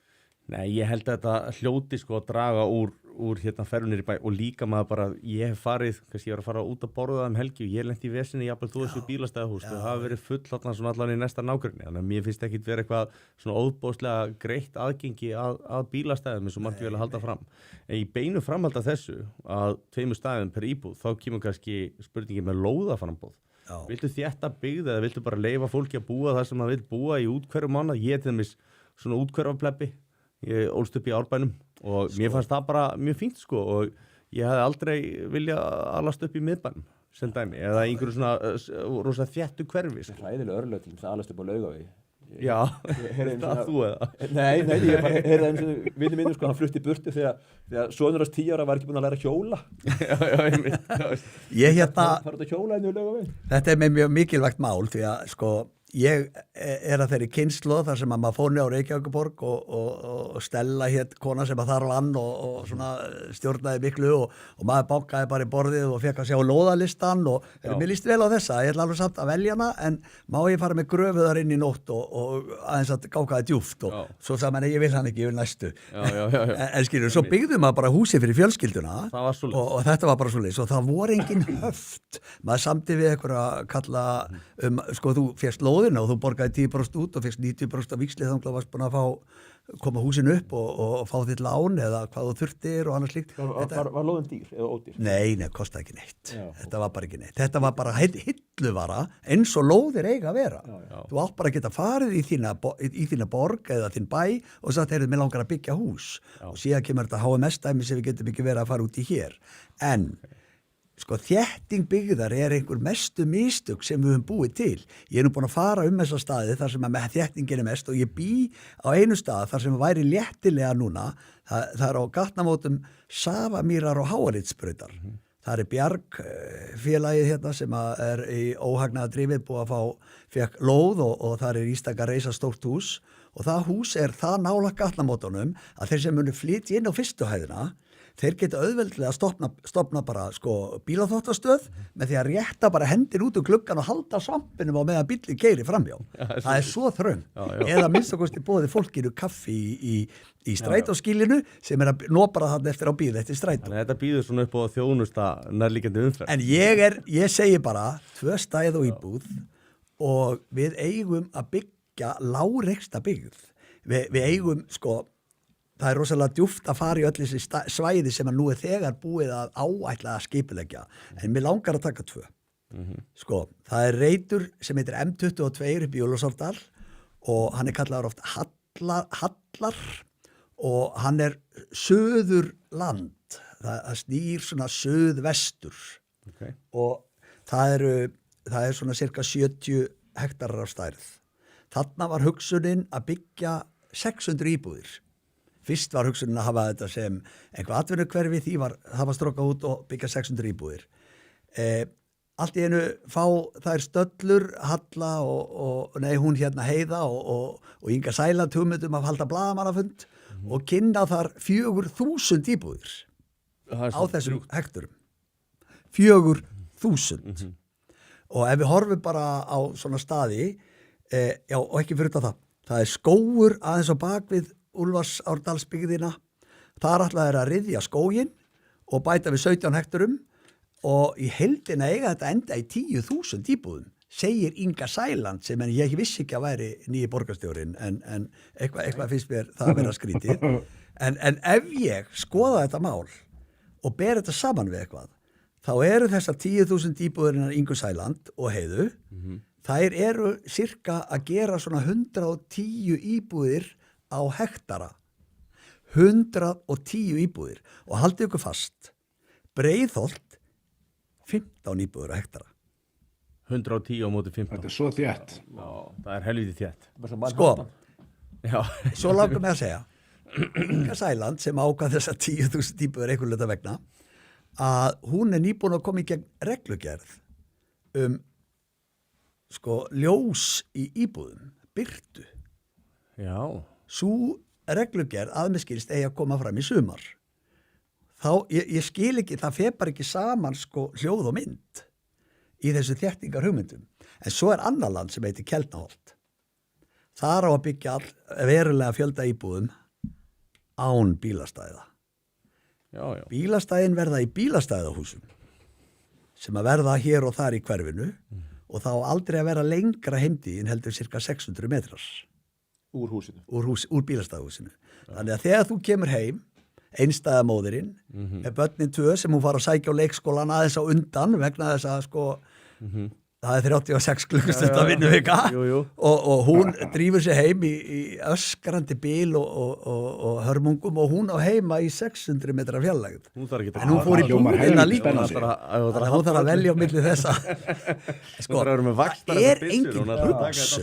það er engin hugsun það er bara einhver útópía einhverjar geðveikar íbúðir ekstar á Norðurlöndum þar sem sko sól og gleði í 6-8 mánuði og annað slíkt og það er svo fallega borgir og allt þetta við Íslendingar, við viljum eiga eignirnar okkar 90% svöruðu því daginn í könnu 92% sem vilja bara eiga íbúðina sína en núverandi meðluti, hann gerir ekkert annað en það að skipuleggja lóðir þar sem einhver félög eiga að sjá eins og þennan hallareit hann á bara verið í einhver byggingafélags sem sé að leigir fólkinu eignirnar. Sigfús, hefur þér ekki dottið í hug að koma með svona pírata lofar þar sem að þú segir öllum öðrum að þeir þurfa að vera bílausan lífstíl en kaupir svo sjálfur með 3 bílastæðum? Var það ekki Dagur B? Er það ekki píratalóðin? Erum við ekki að tala einhverja Dóri Björn sem að keypti sér 3 bílastæðar parhús í Grafarvogi?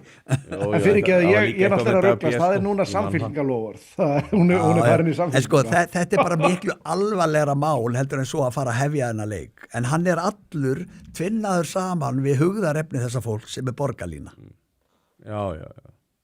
Þarna er bara sagt að eiga allir að taka borgarlínu.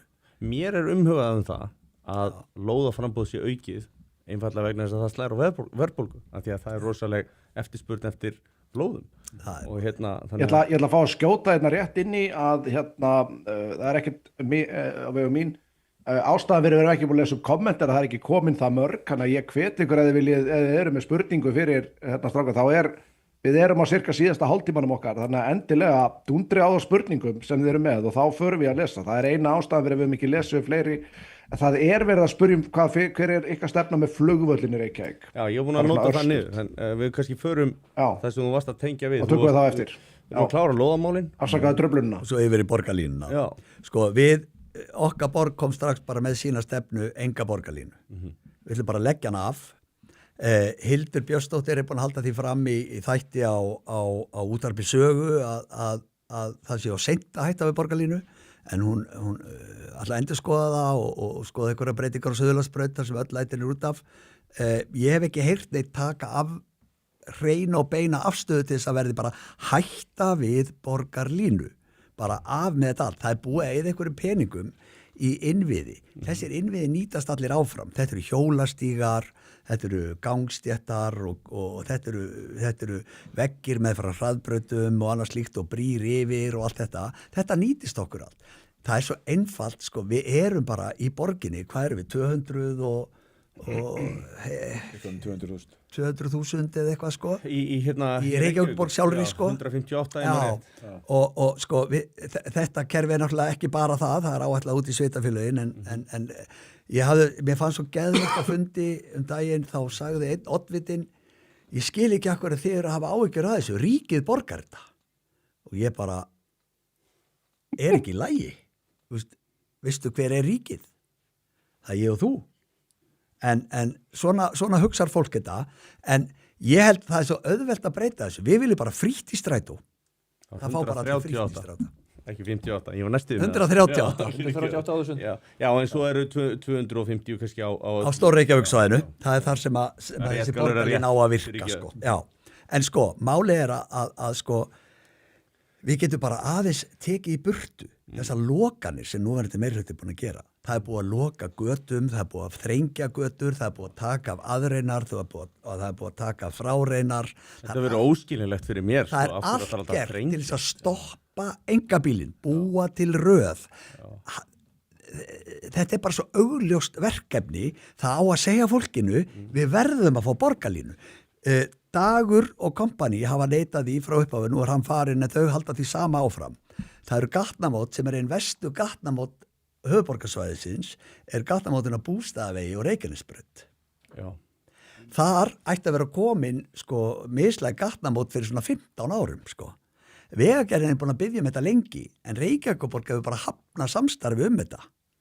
og ég sé bara ástæðuna, það er búið að teikna þessi gatnamót svona lukkandi og annars líkt og þetta er bara eins og einfalt og hægt röðin sem að liggur síðan með frá Reykjanesbraut út á Sæbraut og út eftir öllu saman og liggur við bara inn í Laugarnes, hún myndi bara renna auðveldlega í gegn, þá koma menn og segja nei, hún myndi stoppa á næstu ljósum, já, ef ekkert aðgert, en það er svo auðvelt að byggja mislæg gatnamót sem eru miklu ódýrari, sem eru kannski með hringtorki undir eða yfir og brú yfir eða leið undir.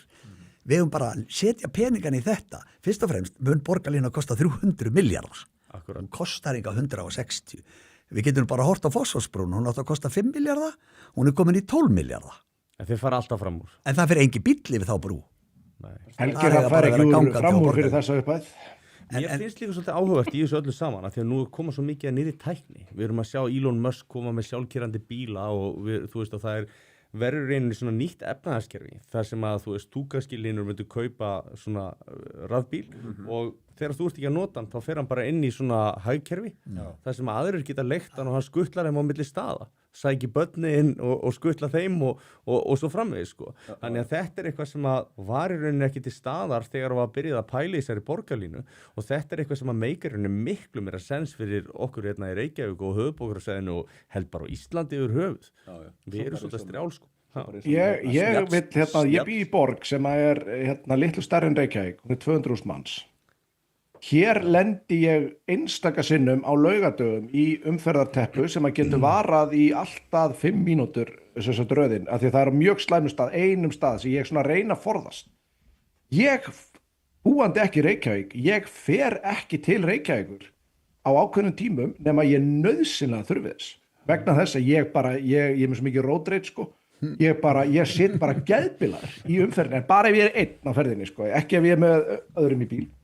Ég sitt bara trilltur og ég bara hugsa hvað ég er að sóa miklu tíma í umferðinu og ég verð bara brjálaður og mér finnst þetta svo skrítið vegna að hérna í Eldsé þá nota ég líka oft strætó. Ég seinast er ég reynd að nota strætó í Reykjavík, það var fyrir 2 ára síðan, þá þurfti ég að hætta við vegna þess að ég var bæði með peninga og ég var með kort, ég gat ekki borga nema með appi og ég hætti við. En þar á undan notaði ég strætó í Reykjavík fyrir 15 árum. Ég notaði mjög reglulega hér. Af hverju er þetta hægt hér í einhverju lítilli borg á Spáni en ekki í höfuðborg Íslands að skipulegja þetta þannig að umferðin sé svona nokkurn veginn sæmileg. Mér finnst þetta bara ótrúlega furðulegt. Svona ástandi á götunum var hræðilegt. Já. Ég held að við séum að nota eitthvað afgangsmalbygg eða allt og þund eða einhver íblundarefni sem eru bara ekki að virka hérna. Já, bara einu ári, þá er þetta bara orðið líka 20 cm sko hjólför. Já. Myndi bæta einu við, þú tala um þess að snjallbíla, það er ekki til, snjall umferðarljós sem eru álagsstýrð. Þannig að það er ótrúlega mörgu stöðum innan borgarsvæðisins þegar maður kemur, þegar ég fyrir nú kannski bara 6:30 að keyra, að maður fer á rautt ljós og býður, bara út af því að þetta er bara on-off eitthvað kerfi í staðin fyrir að vera með svona stýrgatnamót. Já, stýrgatnamót. Það mætti bæta því við á to-do listan hjá okkur Fúsa, er það ekki? Jú. Já. Þá kemur spurningarna sem að þið spurðum í kommentunum, þá erum flugvöllin. Hvað afstöðu hafið þið gagnvart flugvöllin? Við erum klárlega, við viljum bara hafa flugvöllin í Reykjavík, þar sem hann er, en byggja bara miklu betri aðstöðu eins og verið að tala og við erum bara algjörlega sammála því. Þessi þrenging að flugvellinum er eiginlega orðin bara, þetta er fyrsta skipti sem ég nota þetta orð, rasísk. Já, þetta er augljóst pólitískt. Hún er ekkert einhvers konar stjórnlun. Já, sko, það er bara eitthvað, sko, nú erum við, alltaf frá sjús. Já, fyrirgefðu, sko, nú erum við náttúrulega að fá, sko, það er klárlega að oddviti samfylkingar kemst inn í borgina, hvort sem hann leitur í stjórn eða ekki, en hann er nú búin að vera vera með eignir þar og annars líkt sem að verðast vera stopp og ekki alveg að ganga þó að sé nú búið að lofa því og hann lofar því að þetta fari í gang, en þar sem að þær eru til dæmis, þetta þarf að stoppa strax. Það á ekki að byggja meiri kringum en að flugvöll. Það hefði aldrei átt að byggja allir kringum flugvöllin, sko. Við eigum svo byggingaland. Við eigum til dæmis Geldinganes. Geldinganes eru 400 hektarar. frábæru byggingalandi. Þetta svona kúft nes. Það var æðislegt að setja sko, svona miðlungshá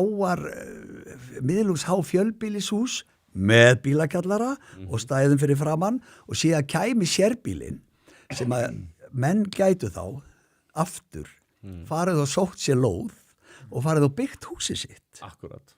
Við þurfum að einfalda þessa HMS-mál sem náttúrulega á ekki að vera neitt stórmál og þeir eru þegar að byrja að rátta sig á þeir eru konni í hring, sko, þeir eru ferðin að nart í rassin á sér í þessu bulli. En þarna, það tala við mig endalaust að iðnaðarmönnum og þeir segja, guð hvað ég gæfi fyrir það að geta unni við húsið mitt á kvöldin. Ég gerði þetta margsinnis meiri segja. Pappi byggði svona húsið okkar sko. Já. Ég byggði í sama hverjunni, ég var í Grafavóginum og maður byggði í þessum rimanum og svo þegar maður var búin að búa þar í ár og aðeins búin að jafna sig þá fór bara og tók glóð annars staðar og byggði aftur og þetta bara svona á þetta gerast og auðvitað er þetta erfitt en ég meina, fólk vil leggja eitthvað á sig fyrir framtíðina sko, til þess að byggja fjölskyldin í skjól. Eigna myndum líka. Já, ég stið þetta, mér finnst þetta frábær hugmynd, ég myndi vilja sjá meira lóðum og meira líka bara lóðum fyrir einbýli og svoleiðis. Já, við erum að tala bara sérbýli, hvort sem það eru einbýli, raðhús eða parhús, en þá er spurningin, þá segja allir sko en umferðin og þá komum við bara þessum sko þessu göngum sem að við viljum, þessi Sundabraut. Sundabrautin, já. Og ég var nú á kynningu hjá Vegagerðinni á föstudaginn þessa braut og þeir eru nú búin að tróðinni aðeins sko, þeir vilja freka fara í ykkur á brú sem ég líst ekkert á. Við í okkar borg, við viljum bara sjá Sundabraut í göng frá bara Laugarnesinu, þar sem að einu sinni voru höfuðstöðvar Íslandsbanka, að ef að göngin byrjuðu þar, þá þyrftu heldur ekki að fara í stjúft eins og verið að tala um og annað slíkt og ef þau færu bara þaðan og yfir í Grafavog þá myndir þau bara sleppa öllu umferðarraski og öllu þegar þessi göng væri byggð, þá væri bara gerð sko landfylling og svo kæmur bara að göngunum, þá hættur þau bara að stoppa alla umferðina sem er núna þegar í vesinni. Þarna væri komin aðstæða fyrir þetta fólk sem að færi í Geldinganes að keyra heim til sín miðbænum án þess að taka Ártúnsbrekkuna og annað slíkt. Síðan væri hægt að nota Álsnesið þegar þessi Sundabraut er komin og þar eigum við ekkert smá byggingaland. Þetta er svona ákveðið affall fyrir umferðina í rauninni. Já. Þetta er bara myndi gjörbreyta umferðina í Ártúnsbrekku. Það er spurningina frá hægri geitinni. Hvað segir okkar borg þessar endalausu hraðahindranir fyrir utan skóla og að það þurfa að flokka rusl? Honum er það mikið hjartans mál. Já, ég veit það. Hann hefur skrifað svolítið ruslaflokkurinn, hann er ekki mikið fyrir það. Og sorpbrennslu. Já, ég sko, ef ég var aðeins, ég finnst æðislegt að heyra hraðahindranir því ég hata þær. Sko, ég hef bara ekki náði neitt umferðar sérfræðing sem getur staðfest það hvers vegna hraðahindranir þurfa að vera svona brattar, hvers vegna það þurfa að vera svona margar og hvers vegna það þurfa að vera hólur áður og þú kemur onni hverju eina þeirra sko. Já, það er bara þannig, þú keyrir fyrst honni í hólu og þú skellur á henni og keyrir stöðaran í og svo kemstu upp á og svo réttnar að drífa yfir áður en að reksbotnin í. En sko, við sáum mikið að hraðahindrunum á tímabili sem voru svona stiftir flekar sem voru raðaðir í miðjuna og mér sýndist þeir sleppa svolítið strætó. Hann komst svona yfir þær á þess að hoppa öllum í vögnunum. Mér langar bara að vita, er ekki bara hægt að taka alla hraðahindranir í Reykjavík sem eru stórhættulegar bæði bílum og mönnum og koma upp einhvers konar forsteyftri einingu sem að kostar heldur ekki svona mikið. Því að ég heyrði eitthvað að tölu upp á milljónir í viðgerð á hverju einustu hraðahindrun. Já, svo ætlar að fara að hlaða þetta með hellum og svona, þá er þetta náttúrulega til hvers? Getum við ekki bara sleppt þessum hraðahindrunum og byrja bara að berja þá sem að keyra hratt fram í skólum? Er það ekki bara samfélagsleg sátt það? Ég veit að það er markmið hjá Hlini að taka upp flengingar á Arnarhóli. En við Hlinur erum með svaðalegar skoðanir í þessu flokkunaræði sem er í þessari borg. Já, hvað er það? Sko, ég verð að segja ykkur að nýlega var Sorpa auglýsa að þeir eru að breyta ákveðnum móttökustöðvum og minnka það sem þeir taka við. Og það hringdi mig maður í dag, gjörsamlega vitstóla. Hann hafði farið í Sorpu upp í Breiðholti og ætlaði að losa sig við glerrúðu sem hann var að skipta um. Og þá kom bara starfsmann, nei, hér má bara hella flöskum, glerflöskum. Og hann bara, maður losaði sig alltaf, já, nei, við erum bara að breyta. Þú er að fara með þetta upp í Gufunes. og loka sko Já, í Guðunnesi en Tók sko, ekki við öðru gleri heldur sko, en bara þessu. já, sko málið er það er alltaf að minnka þjónustan það er bara vegna þess að það er alltaf verið að spara því að þetta apparat það er farið að geta svo mikla peninga þannig að ég fór og kynnti mér þessi mál fyrir svolítið síðan og hugsaði bara hvað er hægt að gera? Það eru hvert fyrirtæki og fætir öðru ég er náttúrulega ekki búin að sjá reikningana en ég get ímyndað mér það með þá reikninga sem ég fæ þegar ég nota mér eitt gámabíl sko. En við hefum bara að koma upp alvöru sorpbrennslu sem að framleiðir líka rafmagn í þessa sorpbrennslu fer flest allt nema einhverju svona þungahlutir og annars líkt sem að og það er bara búið að sortera þá áður og þeir eru jafnvel sorteraðir í sorpbrennslunni þessi sorpbrennsla, hún gæti framleitt rafmagn og á endanum væri þessi sorpbrennsla líklega bara búin að borga sig á meðan við þá peninga sem að fara í þessi gámafyrirtæki í þessa sorpu vittleysu og annars líkt sko við erum að sortir vera eitthvað litatimbur það má ekki brenna því, svo brennu bara eldur í löndunum hann í kringum okkur hann einhverjum aðeins lengra í burti svoleiðis í Þetta er líka frábær leið til að losna við plast. frábær leið og þarna kemur engin lengur Ég bý á Spáni og þar þarf ekki að flokka það er hent pappír í sikkert gáminn reyndar ég er hef það mikið ógeð á þessu og ég hendi pappírnum líka í ruslið sko ég elska að flokka ekki ég nýt þess hér að henda öllu í sama en mér langaði að fara aðeins útráðstuð fyrir það að fara að síga og setja hlutan og Hlynur er lærður og vinnur sem kennari búin að vinna lengi hvað finnst þér Hlynur þurfa að bæta í þeim málum í Reykjavík? Kenna minna og kenna það betur það sem er kennt þannig að það er verið að tala um að börn séu ekki að læsa og skrifandi og ég tek alveg undir það ég hef ekki fengið barn til mín í framhaldsskóla sem dregur rétt í stafs bara aldrei og læsi er bara mér finnst að því fer aftur hugtakaskilningur, orðnotkun málnotkun. Við erum alltaf bara með stóra rannsóknir sem að styðja það sem þú ert að segja. Já. Þannig að þú veist, það er alltaf svo mikil krafa, þú veist, ef eitthvað kemur upp á í samfélaginu, já, hvað getur skólinn gert, en ég segi mitt, þú veist, það þarf að velta ábyrgðinni líka yfir til foreldrana, hvað geta þau gert, og það er ekki endalaust að setja kröfuna á skólan. Ég vil bara kenna, þú veist, bara vel lestur og vel skrift og starffræði og raungreinar og svo finnst mér bara vanta til dæmis í tæknimenntun á Íslandi að við erum ekki að búa til tæknimennta fólk miklu leyti og þegar maður fer til dæmis í skólaheimsón, ég var í skólaheimsón í Svíþjóðdaginn fyrir ári síðan og ég skoða skóli í Bandaríkjunum að þá sérðu raungreina stofur, þú sér eðlisfræðistofu, efnafræðistofu, líffræðistofu, það er verið að kryfja einhverja froska og það er verið að gera eitthvað, þú veist, svona... Það var nú gert þegar ég var yngri.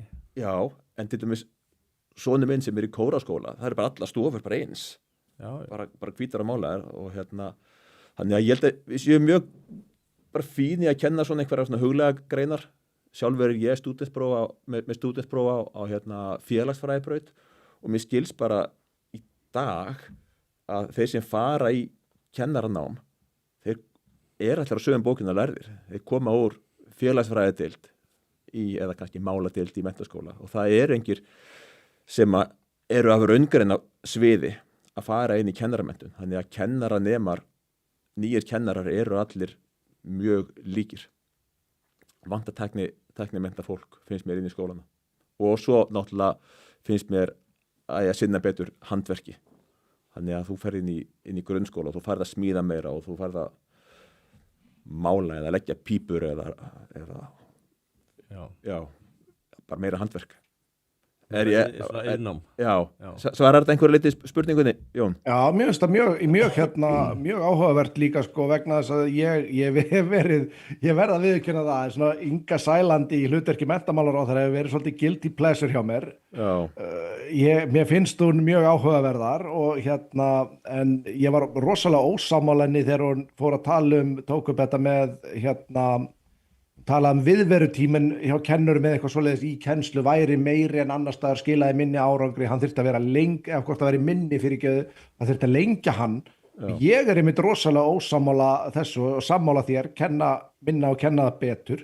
Vegna þess að þetta það sem hefur verið síðan, þetta gert bæði í Finnlandi, Singapore, þeim kerfum sem hafa skara fram úr allstaðar, á öllum alþjóðlegum stöðlum. Það gert akkurat það sem þú segir. Það kent minna, það kent betur og það lögð meiri áhersla á að nemendur hafi gaman að því að vera í skólanum. Já, og til dæmis þessi bara mjög fáir góðir starffræðikennarar í grunnskólum. Starffræði bara fag sem að skipti rosalega miklu máli að sé kent vel. Og ég bara aðhyllist þá kennslufræði í starffræði sem heitir Mastery Learning, að þú lærir að leggja saman áður en fer að draga frá og þú lærir að leggja saman og draga frá áður en fer að margfalda og lærir að margfalda töflur. Ég er með barnið í 10. bekk, ef ég hefði ekki kent mínu syni að lesa og skrifa, þá væri hann bara gott sem ólæs og óskrifandi. Og eldri sonur minn, þegar hann byrjaði í grunnskóla, þá var hann það var 2002, það mátti ekki kenna aðferðir í starffræði. Og ég segi eftir þess að sögu að þá var svokallað uppgötvunarnám það var svona tísku orðið. Og sonur minn var í 10 ár í uppgötvunarnámi og hann uppgötvaði ekki neitt. Þannig að starffræðin sem hann lærði var svo sem ég kendi honum. Þannig að ég kendi honum bara aðferðir. Og svo bara margt í skólakerfin sem þarf að laga, eins og til dæmis ég til dæmis bara heila þauin af skóla án aðgreiningar. Það var bara mantra þegar ég var í Kennaraháskólanum. En það voru ekkert neinar rannsóknir sem bökkuðu það upp á þeim tíma að þetta væri bara eins æðislegt og afalátið.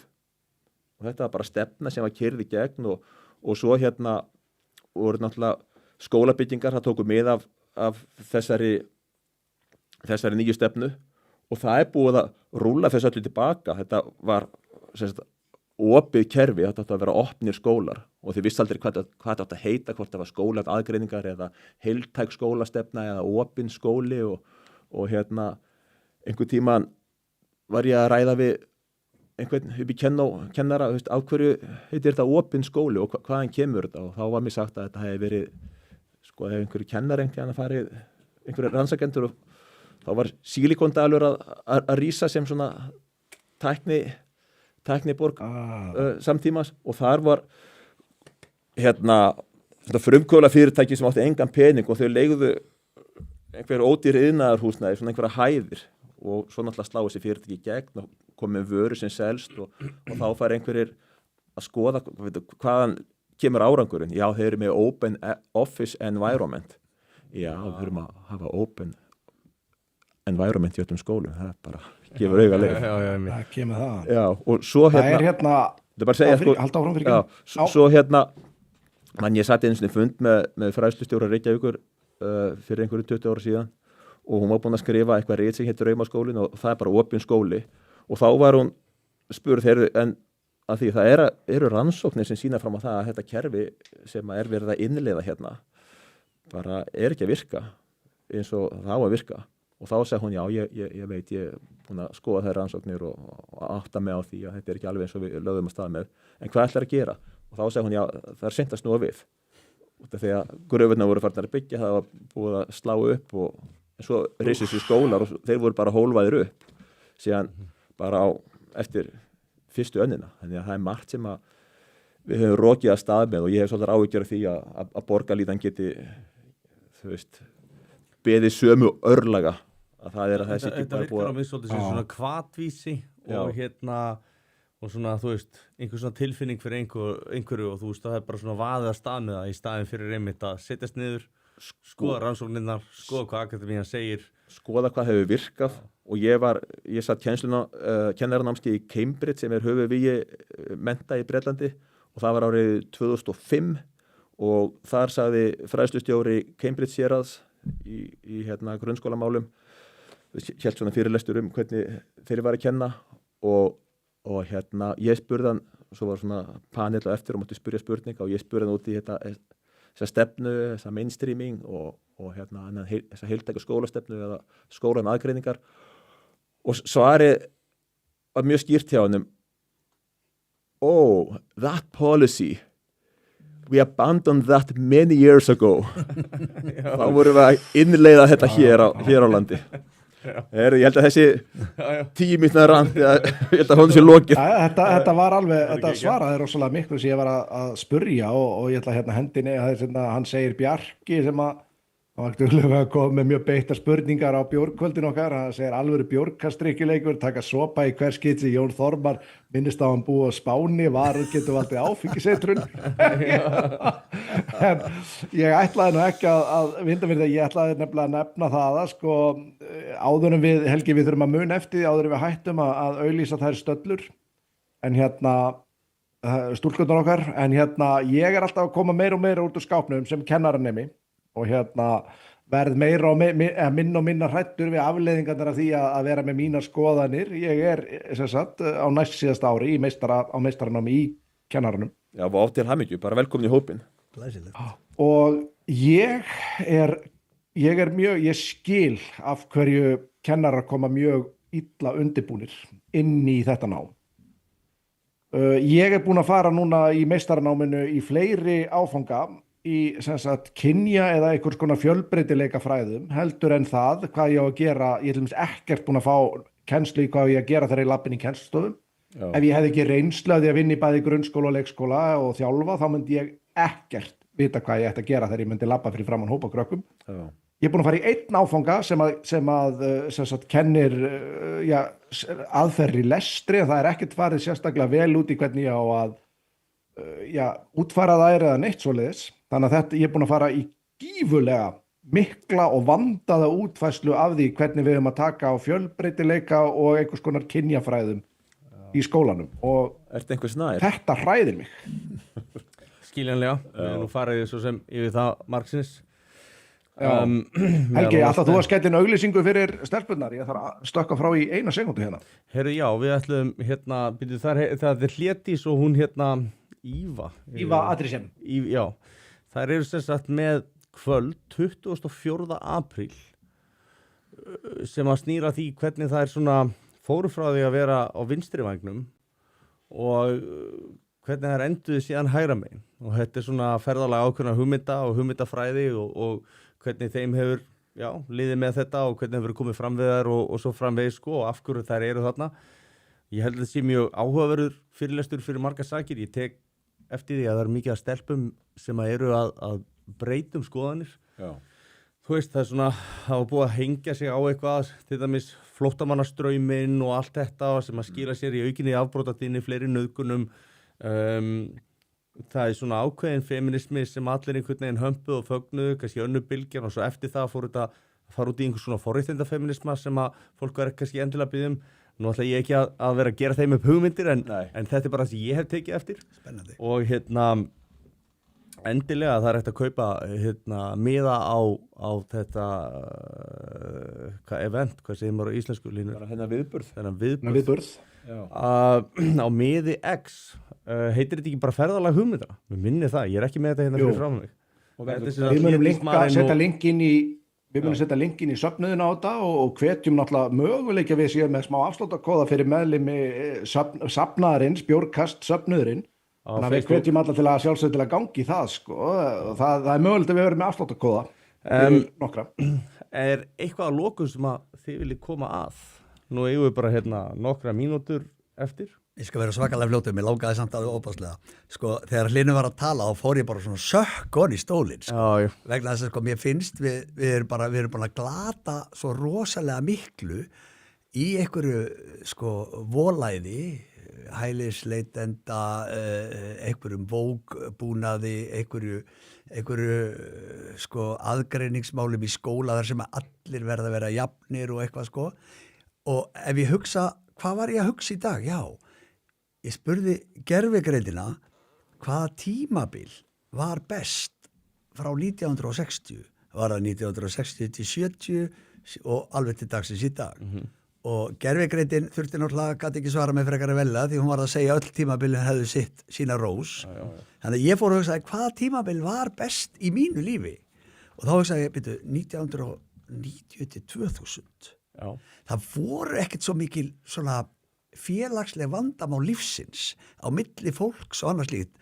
Lífið rann þokkalega, verðbólgan var undir 10%, þú veist, við höfðum svona bara lífið gekk þokkalega hjá flestum. Það voru engin þessi skólamál en þá var bara kennt eðlilega, krakkar voru mestu leiti læsir, einhvern tíma minni með að það hafi verið 6%. Lauslega eftir 80, þá dettu verðbólgan niður. Já.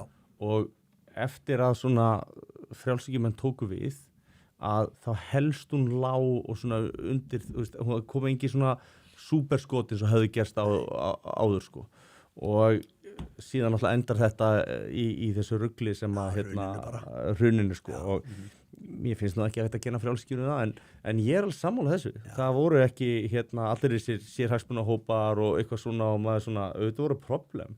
Já.